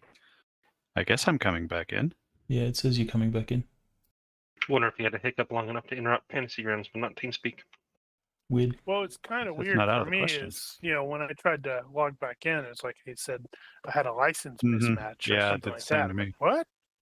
Well, I'm here now. What about Right. Boulder? Are you still getting license mismatch? No. Yeah, I restarted. So Okay, it's back. Brian's back, hopefully. Yep. Whatever. I see you back. Right, we got interrupted. So he comes what were you back saying? after examining some keys. He hands you the key back and he says, "Yes, this is from the one I made for Sandidio." Who is Sandidio? He says, he sort of shrugs and says, he has his fingers in a few things. He runs the fights. You can find him in the Lake District. Ask around. Everyone knows of him. All right then. I'm trying to think, is there any other question I would ask of him? Anyone else have any suggestions? Scandaga is actually in the Bossonian marches, right? Yes. So Kurgan's area knowledge may actually kick in to identify that guy. That's true. Possibly. But, Since, he's been chomping at the bit to use it. no, I don't know. But alas. Yeah. That's all I can think of at the moment. So I will bid him good day. He says, "Oh, so you guys are leaving? Unless somebody else has a question. All right. I'll assume that's a no." He says, He will describe Graven Karn and see if maybe he might be familiar with him. He says, "Has this man bought a wagon for me as well?"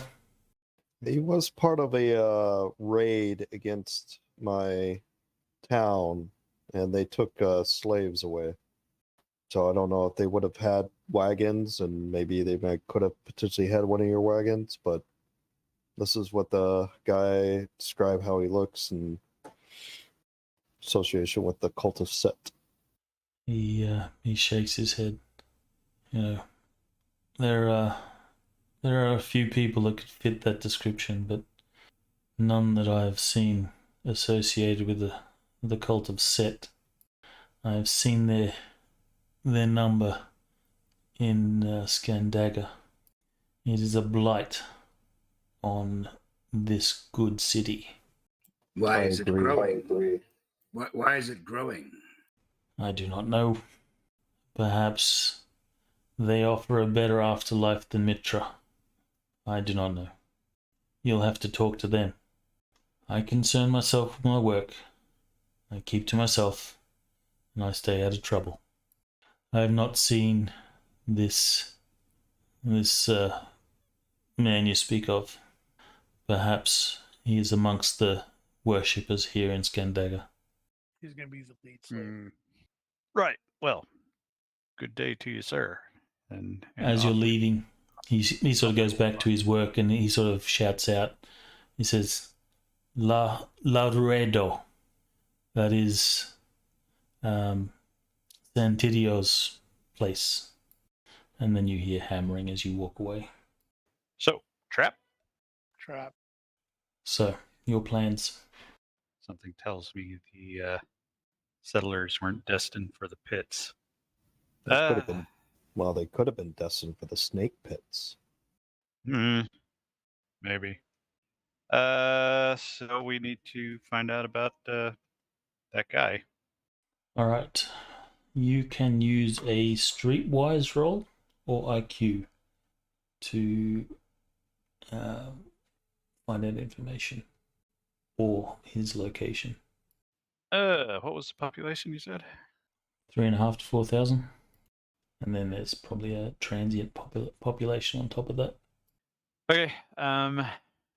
Well, given that this is an IQ thing, I suppose Berenike is going to turn to Apentius and ask his recommendations. You want me to make a streetwise roll? If you have it, that's probably easier. Yeah, of course I don't have it. Does anybody have I it? said streetwise or in IQ. Okay, well, let's do IQ. Goodness. Nice roll. -1 for 1,000 to 5,000. It is not difficult to find out where this guy's place is. It is, in fact, in the Lake District, and it is known as La Ruedo. La Ruedo. So -1. That's still a success, well and truly. Well, he did say he wasn't hard to find. It is a fairly large building. It is sort of round in shape. There are some guys that stand out at the front of some main doors, which are currently open, and occasionally people come and go. It is fairly quiet, however, at present, it being the morning. Are you approaching the guards at all? At the entrance? I'm gonna loiter outside. I'd recommend we kind of just observe, just from a distance. Yeah. So this is if you could have, with the IQ check, since he got it by 7, in addition to locating it, can you find out anything about Yeah. this guy? Exactly. I want to know a little bit more about it before we walk in there. All right, so with that, you don't have streetwise, so that would be an IQ -5, so that would still be a success by 1. Ish. All right, so this guy is something of an underworld figure. Think the fantasy equivalent of a sort of mob boss or something like that. He runs a fighting pit, and he has his fingers in a whole bunch of nefarious stuff. So if there's something that's going on illegally, he might have something to do with it, or at least has some sort of links or knowledge of it. He's known as the Zingaran. All right, the Zingaran. So Pinchas will relay all of this to the group. Yeah, he's the sort of person that you'd go, if you want someone killed, go to him and he can arrange it. You want something stolen, go to him and he can arrange it. You want someone extorted, he's probably doing it. You want some slaves from the settlements? He could probably organize it. So, that being the case, chances of us going in there and saying, who ordered some slaves from the settlements, is probably not going to get us an actual answer. No, but Pinchas can try to pass himself off as a underworld slaver. Well, yeah, okay. And I need Balder to come with me. Also, I need you to put these on. Yeah, no, I'm not going to be Wookiee here. No, I don't. My plan is not to have you as Wookiee. I just need a. He does also have a reputation that everything has a price. Doesn't matter what it is. Yeah, you want him to kill his mother? He'll do it. He'll be sad about it, but if the money's right, it's going to happen. Well, I guess that's something. So, just thinking things through here. This also suggests that somebody might have contracted him to, say, find and acquire the Eye of the Hawk. This is a possibility. Which is probably also something that he will not disclose willingly. But he might disclose it for money. Yeah, how much money you got? Or service. 319 GURPS. Barter is a thing. So how many years indenture is Kurgan willing to subject himself to for this information? None. I think we should approach, and Pinchas should try to say he's interested in getting some slaves. Well, I mean, you could start there. That wouldn't be a terrible plan. So then how do we get to the information we actually need? And what is the information we actually need? We need to know if he is organizing raids for slaves out of the settlements. Or that would include. Or we arrange for Balder to be in one of these pit fights. I slap him on the thigh. Come on, you know you want to. Not really. In fact, he probably looks down on civilized people for that sort of thing. Because a duel is a duel. But having your slaves fight, man, what's up with that? It's an inn, Balder. It's an inn. So how do we get at the information we actually need? If you can get in, that seems reasonable. We need to connect those dots. Yep. As you loiter around the place, you don't see anything that's particularly suspicious. The activity around the place is not so much. You will see a fairly well-dressed guy sort of appear. He will sort of escort someone out. Clearly he's done some business with them. He will sort of shake their hand and then head back in. The guy looks like this. Oh, he's got a name. Oh, totally can't trust him. Yeah. Excellent. Wait, why is he a pit? And who fights a pit? Those pits can be dangerous. Oh, wait. Pit fighter, or like is he like an organizer? Well, it shouldn't actually say pit fighter. Shouldn't say anything there. Might fail. In the meantime, might suggest that Danaway start looking around and seeing if she might actually recognize anybody from whatever raid happened at her village. Well, she's going to need to be careful as well because we don't want her to get nabbed by these dudes. And also that, but her recognizing somebody from that raid will basically answer that question for us. So that's probably a reasonable place to start. She will look, but says, I don't see anyone I recognize. Besides, you guys all look alike. No, she doesn't. I don't look like these people. They're so tiny. So the guy at the entrance, after he sort of shakes and sees whoever it is he's been doing some business with, after he sees him off, he'll sort of glance over your direction for just a moment, sort of see you, and then he'll sort of, turn back and go back inside. Boulder kind of stands out, being the big dude. See, he already thinks you're going to be a good pit fighter. Come on, let's go. Well, now if we can get Dunaway inside to, for example, watch the fight, we might get a better look at some people.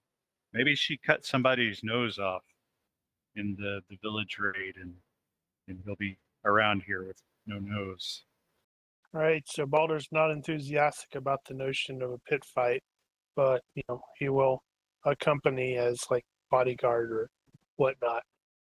All right. Anyone's welcome to stop the process as soon as you come up with a better idea. Well, let's go up there and see if we can at least find out when the fights are. Can at least do that. Probably don't need a lot of us for that, since Apentius is the merchant here. You can pick who you want to take with you. I slap Balder in the thigh. Come on, big boy. I'm gonna have to smash you with my axe at some point. I make him shorter. I'm just going to try something. It might explode everything. This is gonna be great. It's gonna explode everything. It was throwing errors when it kicked me out, and I didn't actually look to see what they were. That's true. Same here. I think I started seeing errors when I got up to go to the bathroom. Let's see if this changes things. No, it didn't. Was it meant to? It normally does. Well, while you're fiddling with that, it's probably worth settling the question of whether or not Danaway actually would recognize anybody, whether or not they're actually here. So who's going in? Sounds like just Apentius and Balder. Kurgan would go in. Well, he didn't ask for you. I have a sense of duty to the team. If he doesn't want you to be there, does Apentius want Kurgan too? No, just Balder. It's fine. Be that way. That Walk image away update dejected.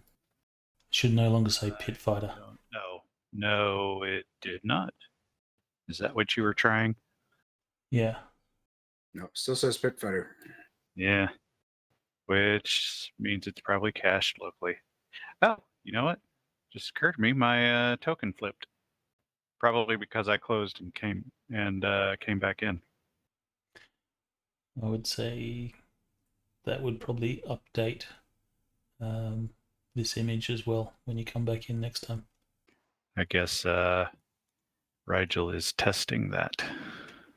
Or he's had a horrible accident. All right, so who was going? Just Baldur. And Baldur. All right, so you will walk up. The guards will We sort of lost notice. Baldur again. I think he disconnected intentionally. Of course. Well, he hasn't said anything. He's still on TeamSpeak. Well, it says he's reconnecting, so and he's back. There he is. In any Clear. case, Curious they as well. will. The guards will notice Boulder first, since he kind of stands out, and then they'll sort of pan their gaze down to Apentius as he kind of stands out in a different, in the opposite direction. Inversely proportional. They'll say something to each other and chuckle at obviously something funny. And when you approach, they'll say, "There's no fights until tonight, What time tonight? after the sun sets." User disconnected from your channel. What's the cost to view? The cost to view, it's free to enter. Excellent. My We friend don't have a here, cover. my friend here, what's his name? Hang on. What's his name? Baldur. It's my friend here, Helgi Thorvaldsson, and I are interested in your pit fight. Just out of curiosity, are you identifying yourselves as rangers, or have you taken off the armband? The armband is gone. Was there an armband? I don't know what the identifying thing is. Yeah, I don't think we ever actually established that. It's a bad. You guys have your own cohort emblem, which is that Phoenix thing, It's a Ranger Yeah. tab, which you were Happy going with to our heels you're going to make a cold. pretty version of. but he hasn't because he's a slacker. Oh, right. That's right. I was going to do that. You should do that tomorrow when you're also working on the tables. He says, if you are going to fight, then you'll have to speak to Santidio. Yes, I was hoping perhaps we might be able to talk a little deal of getting my friend here, Helgi, into the pit. I'm sure you can see by his size that he would be a foe worthy of the pit. I'm his manager, He says, Tiddlewink. you can see the guards are not overly interested in, remembering names or anything like that. He says, you can leave your weapons inside the door here. I'll take you to meet Santidio. Very well. Yes, we can put you against this newcomer. What's his name? Conan or something. He's got spiky armbands. Might as well share this image as you step inside. Obviously, it is absent people at this present time. Look at all these absent people. Ah, what a fine-looking fighting pit. You'll do well here, Helgi. So he will take you around to one of the sort of rooms that sort of surround this pit. He'll get this guy's attention. This guy will sort of step out. He will look at Boulder and say, well, you are a big one. Yes, Helgi is a big one. I've raised him well. So you've come to fight? Have we ever? I've traveled through Koth and I've traveled across Aquilonia to come here. Baldur's like, yeah, there's going to be a fight. He says, well, you've come a long way. I hope it serves you well. I'm sure it will. Is there an entry fee? He says, no entry fee, but there is a prize pool at the end. You win your fight, you will collect 200 dragons. Dragons? Aquilonian dragons. Suddenly, Apentius has a whole nother plan in mind. Very well. If we should win, may we have an opportunity to speak to you about possible future business dealings outside of the realm of pit fights? He says, you see his eyes narrow a little bit. He says, what sort of business dealings? Well, I haven't come all this way just to pit fight, and I Of course you haven't. I take pride in what I raise, what I capture, and bring to such a fine stature as Helgi here. Okay. Of course, poor Helgi lost his voice in a tragic accident, but otherwise he'd agree. And I was just about to say something. Lost his voice, you say? Poor Helgi. You know, of all the places a mule could kick a man, the throat was the least one that Helgi really wanted. Give me a fast talk. Or I think you can use acting to bullshit. All right, fast talk it is. What mods should I add to that, though? I guess that kind of depends on how quickly Baldur catches on. If I guess if Boulder has acting or something like that, he could No. use a complementary skill in that regard. I don't know what bonuses. I'm trying to think if my disturbing voice was pre-calculated into my fast talk or not. Fast talk, 1 point would be at IQ -1. I've got 4 in there. So that would be at IQ +1. Okay, so I don't think it actually added those, so it'd be conditional. So I think I'd be rolling at a minus. But that's 2 only my for disturbing. a reaction roll. Okay. Or sorry, an influence roll. Here you're actually just trying to bullshit. Okay, well, I'm just going to do a fast talk roll, and let's see how this goes. And Dependius didn't have body language, did he? No. He says, well, absolutely, of course. We can talk any business. I'm a businessman, and I'm looking for opportunities. I'll gladly have your man here fight. Wonderful. I really appreciate the opportunity. And we can talk whatever else it is that you wish to talk about. Anytime. Let's see how Helgi does in the fight tonight, and then let's talk afterwards. Can you recommend any good places where I might sit down and rest a while? He says, if you're looking for somewhere quiet, since you're going to be fighting for me, we have some beds here. You're welcome to bed down here, temporarily, of course. Well, that's very kind of you. I think that for now I'm going to go and take Helgi outside, just to explain to him what's going on.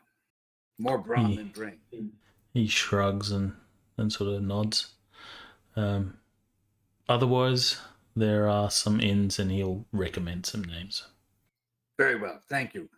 I'll get back to you. We may very well stay tonight. I really appreciate your hospitality.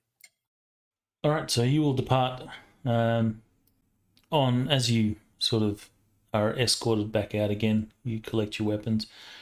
You think that, in your sort of brief contact with this guy, he's really charismatic. Even if you tried not to like him, you'd have to try really hard. He just had that vibe about him. All right. So we'll walk out, and Apentius will start to cover his ears as Baldur goes full Karen on him. No, he doesn't go full Karen.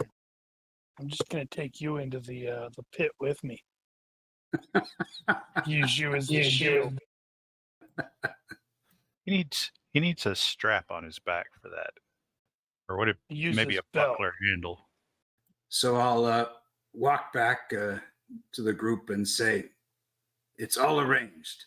Baldur's going to be in a pit fight tonight, and we've got an opportunity to do some business with this guy. He seems like a really great guy, by the way. Well, that's good, I guess. I thought it was Helgi that was going to be in a pit fight tonight.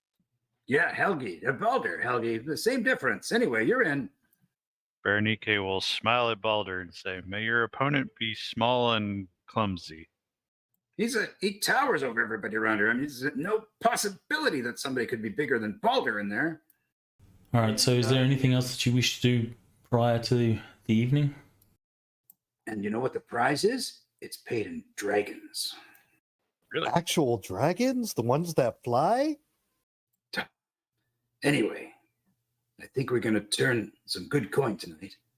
And we've got an inn. Aren't you happy, Balder? Well, how long do we have before the entertainment? Pretty much a whole day. You arrived here in the morning, and it only took 2 hours to sort of get here.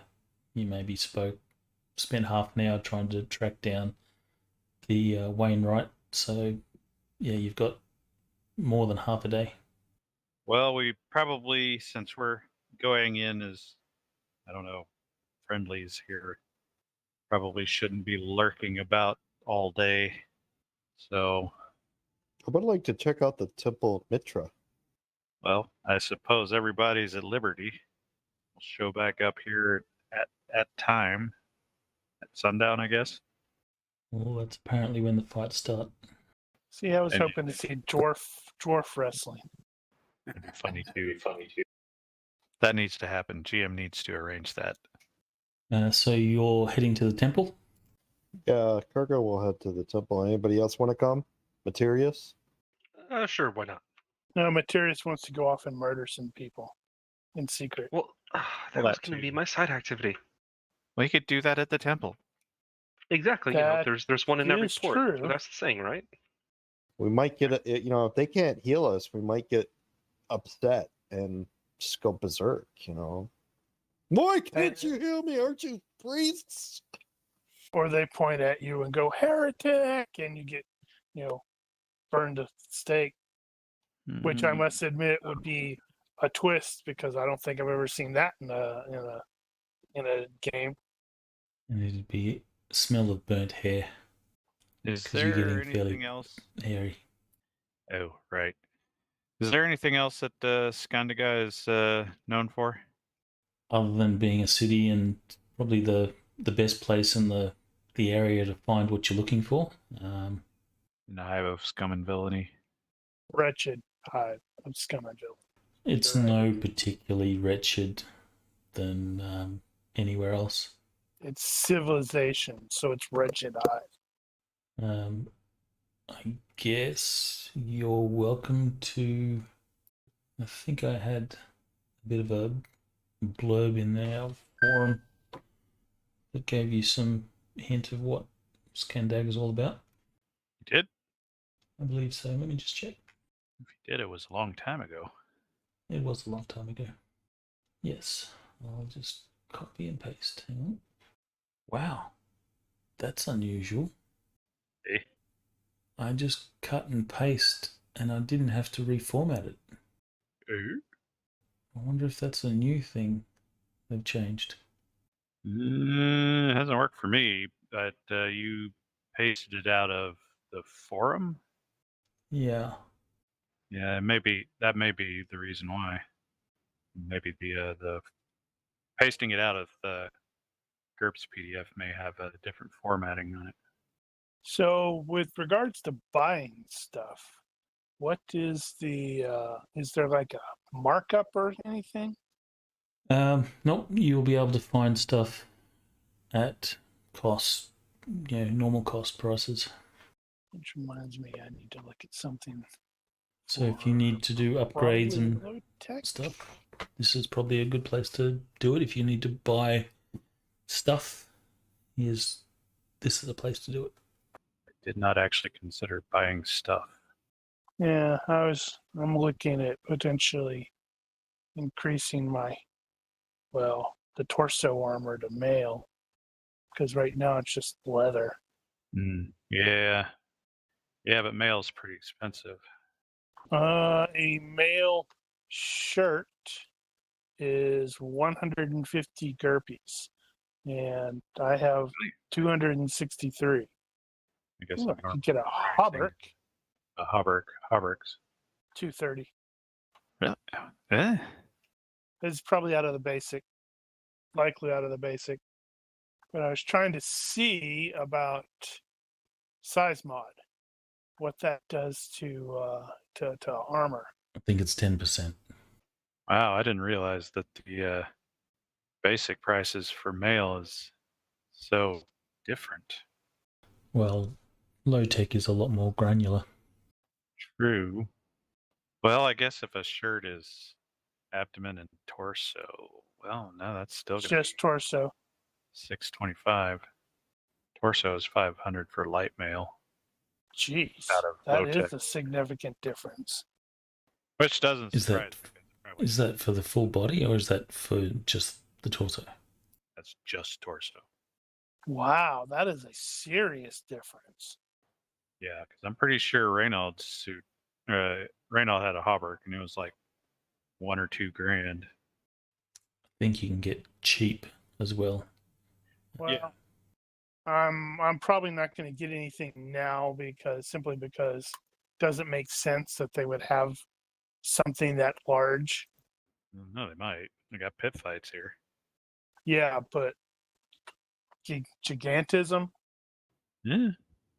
Yeah, go ahead and deal with the Mitra dudes as they get run out or burned at the stake for being heretics.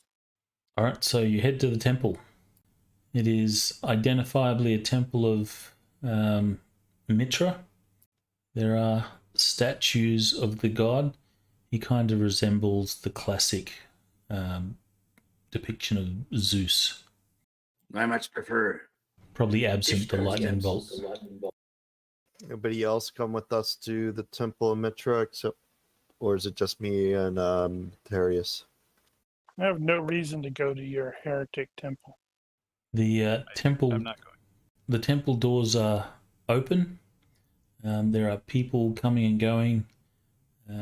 On entering, you will see that there are some priests going about their business, and there's also people praying, and there's a few people that there's a sort of priest that's sort of shaking a donation box for those that enter. I'll approach one of the priests and what kind of temple services do you guys offer? He will rattle out a few things. We have mass every Wednesday and Sunday. There is, guided prayer. He'll list off some things. There's nothing. He doesn't mention exorcism as part of those services, though. They're all fairly mundane things that he talks about. Do you have anybody capable of healing wounds? Give me a universe reaction roll. Darius, why don't you roll it this time? Okay. Make him do it. Guy's He gonna look says- at you and go, "You're cursed." He says, of course, Mitra heals all ailments. Do you have someone we might be able to talk to about a uncommon situation? He looks curious and says, what do you mean uncommon? We are rangers in the employ of, our Lord Conan. And during one of our adventures, we came across two beasts that we slayed. And during this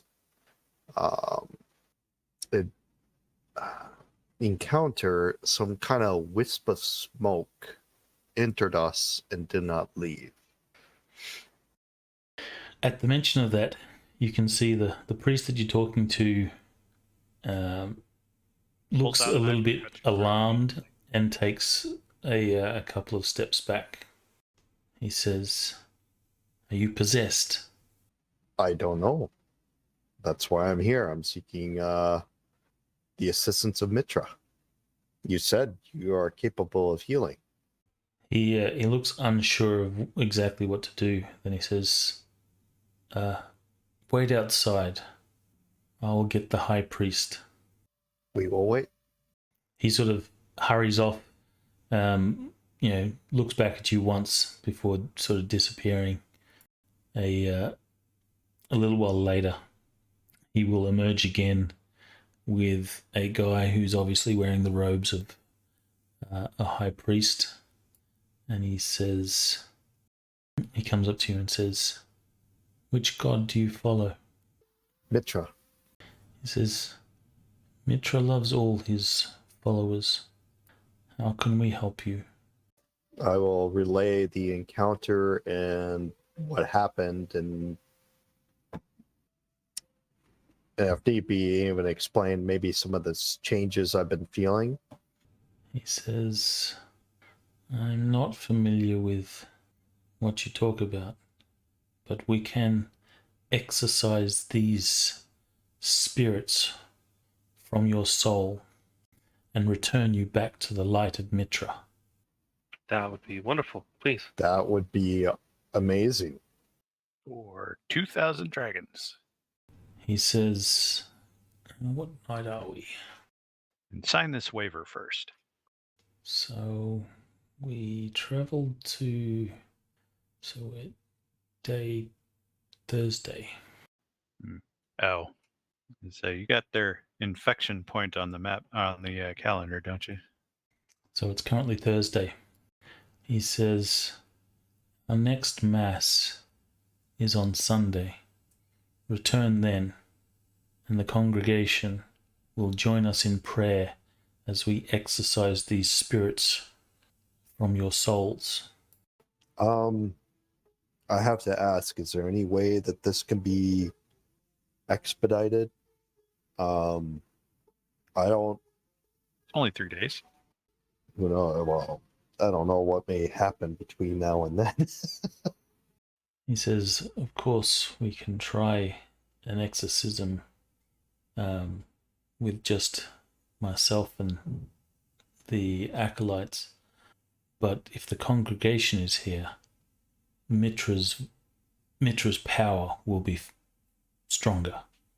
Is that Kurgan being a follower of Mitra? Would that sound accurate to him? Do you have theology? No. IQ -6. You're welcome to roll. Sounds legit. What do you think, Materius? Do we wait, or do we see if maybe they can try to give them a chance to see if they can do the exorcism now? If he says then that it'll be more likely to succeed at Mass, then I for one would prefer success to expediency. Okay. We will be back here for Mass. We'll wait. I'm so going to cast this priest as Richard Simmons now. Just got to find a picture of him in robes. Praise Mitra. We will be back for the sermon. He says, "Go with Mitra's grace." All right. Anything else that you're planning to do? Honestly, if I have been, no. What about you, Materius? You want to do anything else? Nope, I don't believe I'm needing anything else here. So we'll head back and meet up with Berenice and the group, and I'll let Berenice know that if it's possible, if we can hang out until Sunday, we might have a chance to undo whatever took place in the force. Well, after this fight, we may be here a week for Baldur to mend. Who knows? Speaking of, in the meantime, I believe Berenice and whomever else is available is going to do some slave shopping. And the purpose being just to kind of get a sense of the place and see if anybody's actually got white slaves, Aquilonian slaves, that sort of thing. If anybody knows stuff about that. Okay, there is a slave market. You may will do some other legit shopping as well. You will head there. You will see that there's cages with people. The slaves sort of packed in fairly tight in these cages. There's a few guards that stand out front. You're welcome to sort of look, but the guards instruct, stay back from the cages for your own safety and the safety of the slaves. And you can see people of various degrees of health. Yeah, some obviously old and weak, and some young and fit, and everything in between. There are a number of Picts that are in the cages as well, but the Picts are separated from the other slaves, and the other slaves are made up of a mix of nationalities. You would guess that most of them are probably Aquilonian, or Aquilonian in region, Right. or Not local necessarily. Not necessarily local, but obviously of Hyborian descent. Whenever we're looking at the Picts, he is going to kind of casually throw. You ever seen a white Pict, like an Aquilonian Pict? I had an encounter with one some time back. The guy will say, I can't say I have. Perhaps someone the Picts had taken while young, reared them as their own. At some point, I'm going to get that. He says, "Where did you see this this Pict?" How would I answer that? I think he would say it was somewhere along the Black River. I don't remember. You doing exactly this as a ranger? Do what? No, just a dude. You will. No need to roll body language or anything like that, but you'll see that the guy's not overly interested. He probably thinks that you're maybe having him on a little bit. White Picts. Nobody knows about this. And if you drop Ligurian, I don't know that word. Well, actually, yeah, I don't think any of you would. We wouldn't know it at all if the GM hadn't put that word on the character picture. They actually, they go by they have another name for themselves. Yeah, I think it's Scandaga.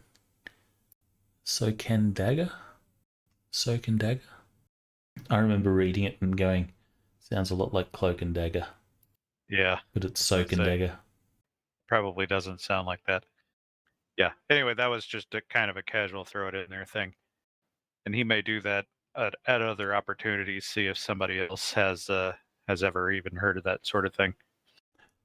He's indicating that he's not familiar. That's the idea that you get.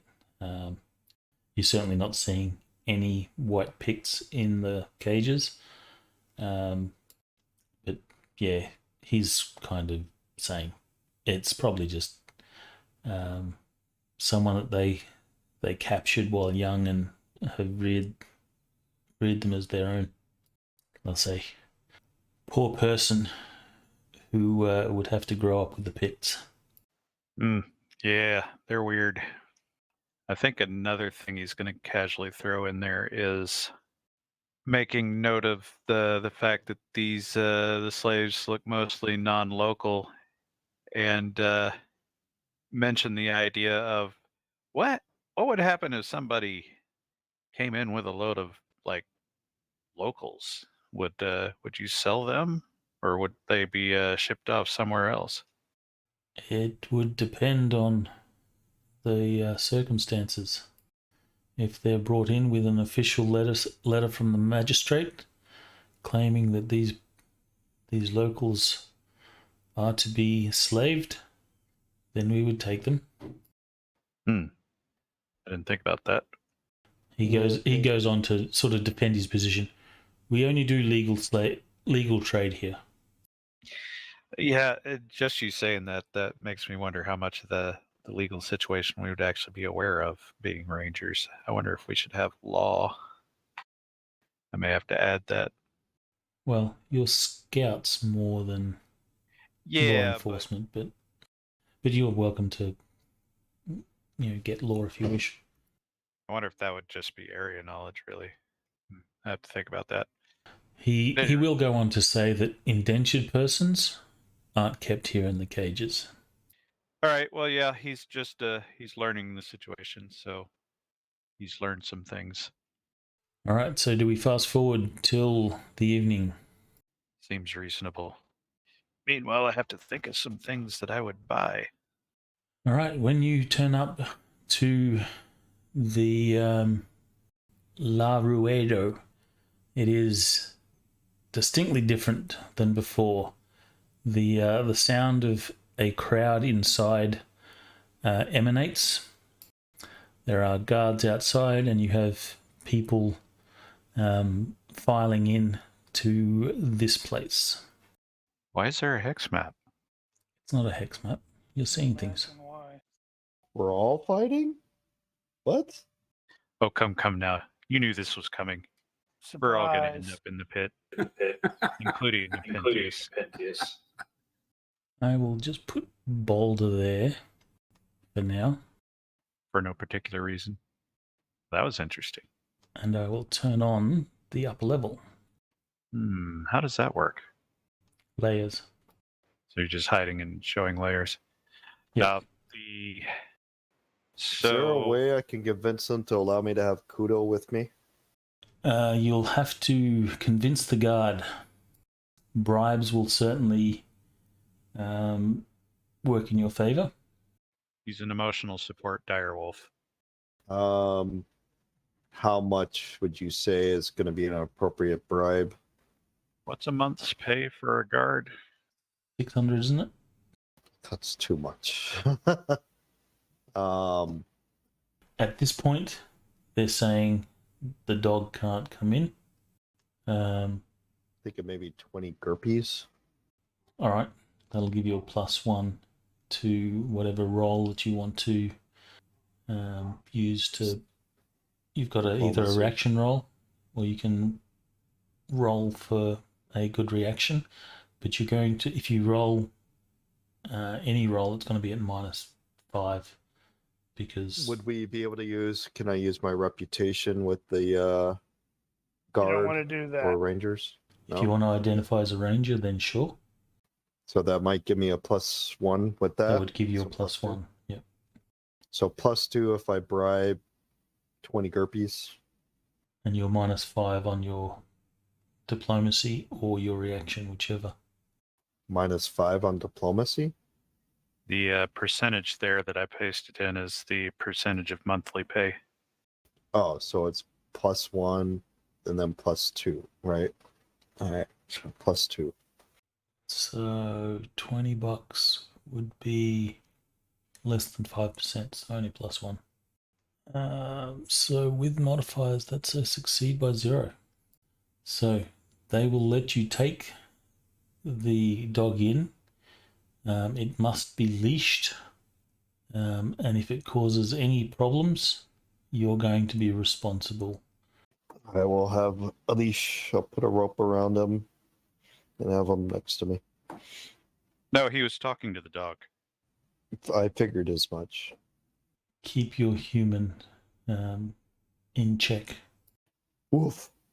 It is no surprise that when you take up a position up the top in the viewing area, there's no one that's sort of right next to you. And Pentius will want to accompany Balder down to the pit as his manager. All right, so before the fight gets underway, you will speak to Santidio again. He will introduce you to his fight coordinator and explain the rules. The rules are this is a bare knuckle fight. Boxing, you fight until the end of the round. one round being roughly 3 minutes. For this, we will be using the tournament rules as outlined in martial arts. So this is the thing that I said I've never done before. No, I guess we haven't, have we? This is martial arts page 134. I was going to ask real quick, and I think we've already asked this before, but can you actually put the tokens on different layers? Like the No. layer tokens? Well, not that I know of, but I don't think you can. So yeah, bare knuckle fight. Fight goes until someone throws in the towel, someone's knocked out or unable to fight, or the round ends.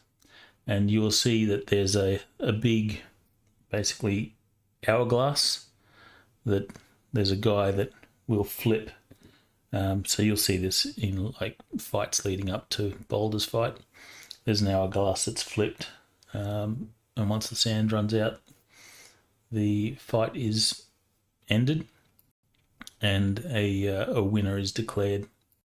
You will know that most of the people fighting here seem to be volunteers, so not slaves.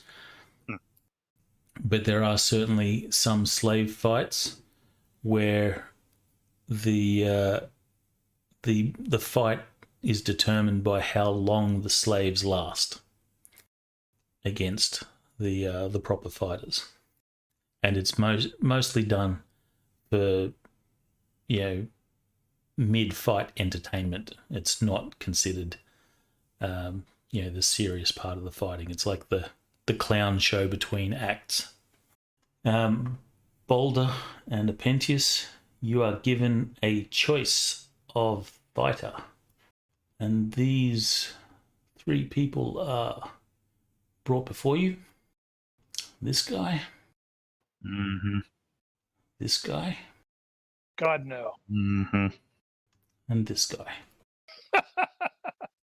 Hey, I think we Who have a choice. has a resemblance to Materius, but not quite. It's Materius' long lost brother. I look at Balder and say, "Well, Helgi, who's it going to be?" Keep in mind he can't talk. Yep. he Balder's can point. overconfident, so he's just going to shrug. He doesn't care. And then Pinchas will say, "Fine, we take Pretty Boy." The fight controller will say, which one is that? Tight. Very well. Oof. Yeah, I'm reading through this tournament combat, and I saw the detailed method, and it's like, for instance, a boxing round is 3 minutes long. Played out a turn at a time. This would be 180 seconds of combat. Oof. Let me find him. So, Stupid which mouse. version of the tournament thing are you using? The quick contest or the detailed method? I'm presuming it's probably going to be the quick contest given the time. Well, that is entirely up to you. I was intending to do the detailed, but we could end the session here early and begin with the fight next session. Well, I also don't want to hog the entire session while everybody else is sitting there twiddling their thumbs. Well, other people may be doing things other than fighting during the fight. It's entirely up to you. I'm happy to do it whichever way you want, but the fighter's relative strengths and weaknesses would only really come into effect with a detailed method. Well, that's a shame. So, how do you want to do it? Yeah, I don't have a Finish up the session here, or we could actually start playing the fight. It shouldn't be too long considering it's only one person fighting. And then we just pause it halfway through if it goes over time. Could be an epic freeze frame of them both throwing a punch at each other. Yeah, I don't have a preference. I'm cool either way. What does everybody else think? I'm okay. We can continue if you want. Oh, okay. So the detailed method is just normal combat with lulls. Yes. So you roll 2d. That is how many turns of fighting there is. If you retreat or step out of punching range, then that ends the fighting lull or the fighting phase. Then you have 4d turn lull, and then you're back into fighting. You can try and press the fight. What do they call it? A flurry. So you can press the flurry, and then which continues the fight, or you can let the lull happen. I think I would lean this direction. The quick contest will be quick but not very interesting. The detailed is something that I've always kind of wanted to see how it worked, and this is probably an ideal point to do that, in which case we probably need to push that off, which would give us some time to think about what the hell we're going to do while we're standing around thumb twiddling. All right, so can I get Kurgan to make a perception roll into the box, please? We're going to have to figure out how to do Vision-based? gambling too, because that's going to come up, and every time it's come up, we've always tripped over it. Vision-based? Vision-based, yes. So you guys have been here maybe an hour watching the fights leading up to Boulder's fight. Boulder, you're in the lower level, getting prepared and such. Apentius is obviously your coach, trying to coach you and psych you up. Kurgan, in amongst the crowd, you will notice suspicious guy. Mm-hmm. Suspicious guy. I will let Berenike know. This is the same person that I saw back in the lit room. They must have followed us. I was going to crack a joke here, and I just lost it. Oh, well. Did you actually talk about that to everybody else? Yeah. Yeah, we mentioned that. Though it's only Boulder and Kurgan that have seen him. Right. Yeah. So we would probably, that means we would have been paying somewhat of an attention as to whether or not we were being followed while we were headed out this direction. But okay, well, we don't know what to do with that information yet. But there it is. Well, now that I'm aware of the suspicious guy, where is he in relation to me? And you should probably look for his buddies while you're at it. Exactly, that too. So he is going to be sort of over there.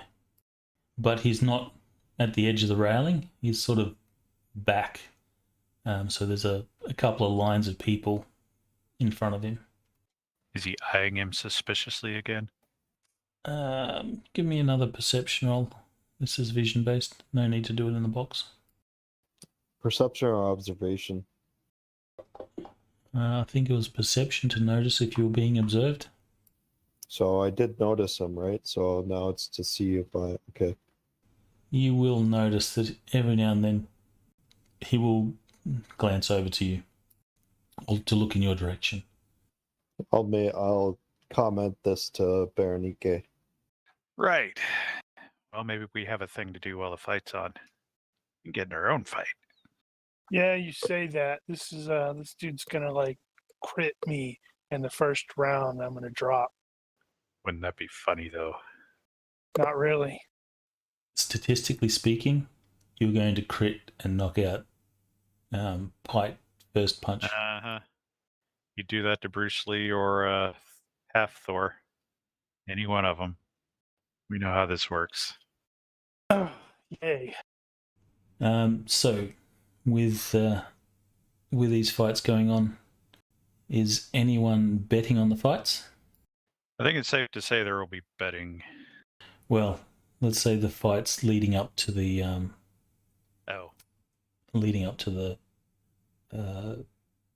prize fight.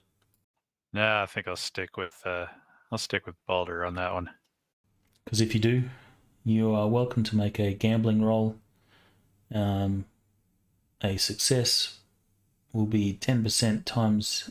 Sorry, you will win or lose 10% times the margin of success or failure, depending on whatever stake you put down. And that's the part we needed to not trip over again. Well, that's how it'll be for the fights leading up to this fight. Well, Kurgan will probably just bet on Baldur's fight only. Maybe I should have bet that I would lose just to screw you guys over. All right. Well, here we are. So no betting prior to Baldur's fight? Nope. Not doing anything with suspicious guy? Well, what do you think, Berenike? Do we need to figure out why this guy followed us all the way and sneak up behind him and put a dagger to his throat? He thinks you're really pretty, and he just wants to say that. Yes, we need to find out. Not necessarily to the dagger. So we approach from two different sides, corner him in. What's with you and the front door kick it in approach? Well, I can sneak. I mean, I can, since we're in a crowd, I can blend into the crowd. That'll give me stealth advantage. And then I can shadow him as he was shadowing Player has us. overconfidence. I strategically, I haven't thought about this enough to know exactly what I would like to happen as far as that goes. Now, if you feel the need to go sneak over there, you don't need my permission to do it. The area up here is fairly crowded. So, like in terms of hexes, Pretty much all around the interior sort of ring or the rail, it is shoulder to shoulder, and it'll be pretty much that up to one hex back from the ring, and then it's probably 80% coverage. Beyond that, it's fairly packed. If fighting was to break out, it would certainly be very cramped. So he's definitely so he's close to the other stairs. Yes, He's basically opposite us. Well, maybe we could take this away from it and see if he follows. If I go down the stairs, does he go down the stairs too? Yeah, that's not terrible, I guess, as long as, somebody like Materius maybe is following you. Yeah, someone's keeping an eye on my back. Capable of doing that, yep. That's something we can consider with the next.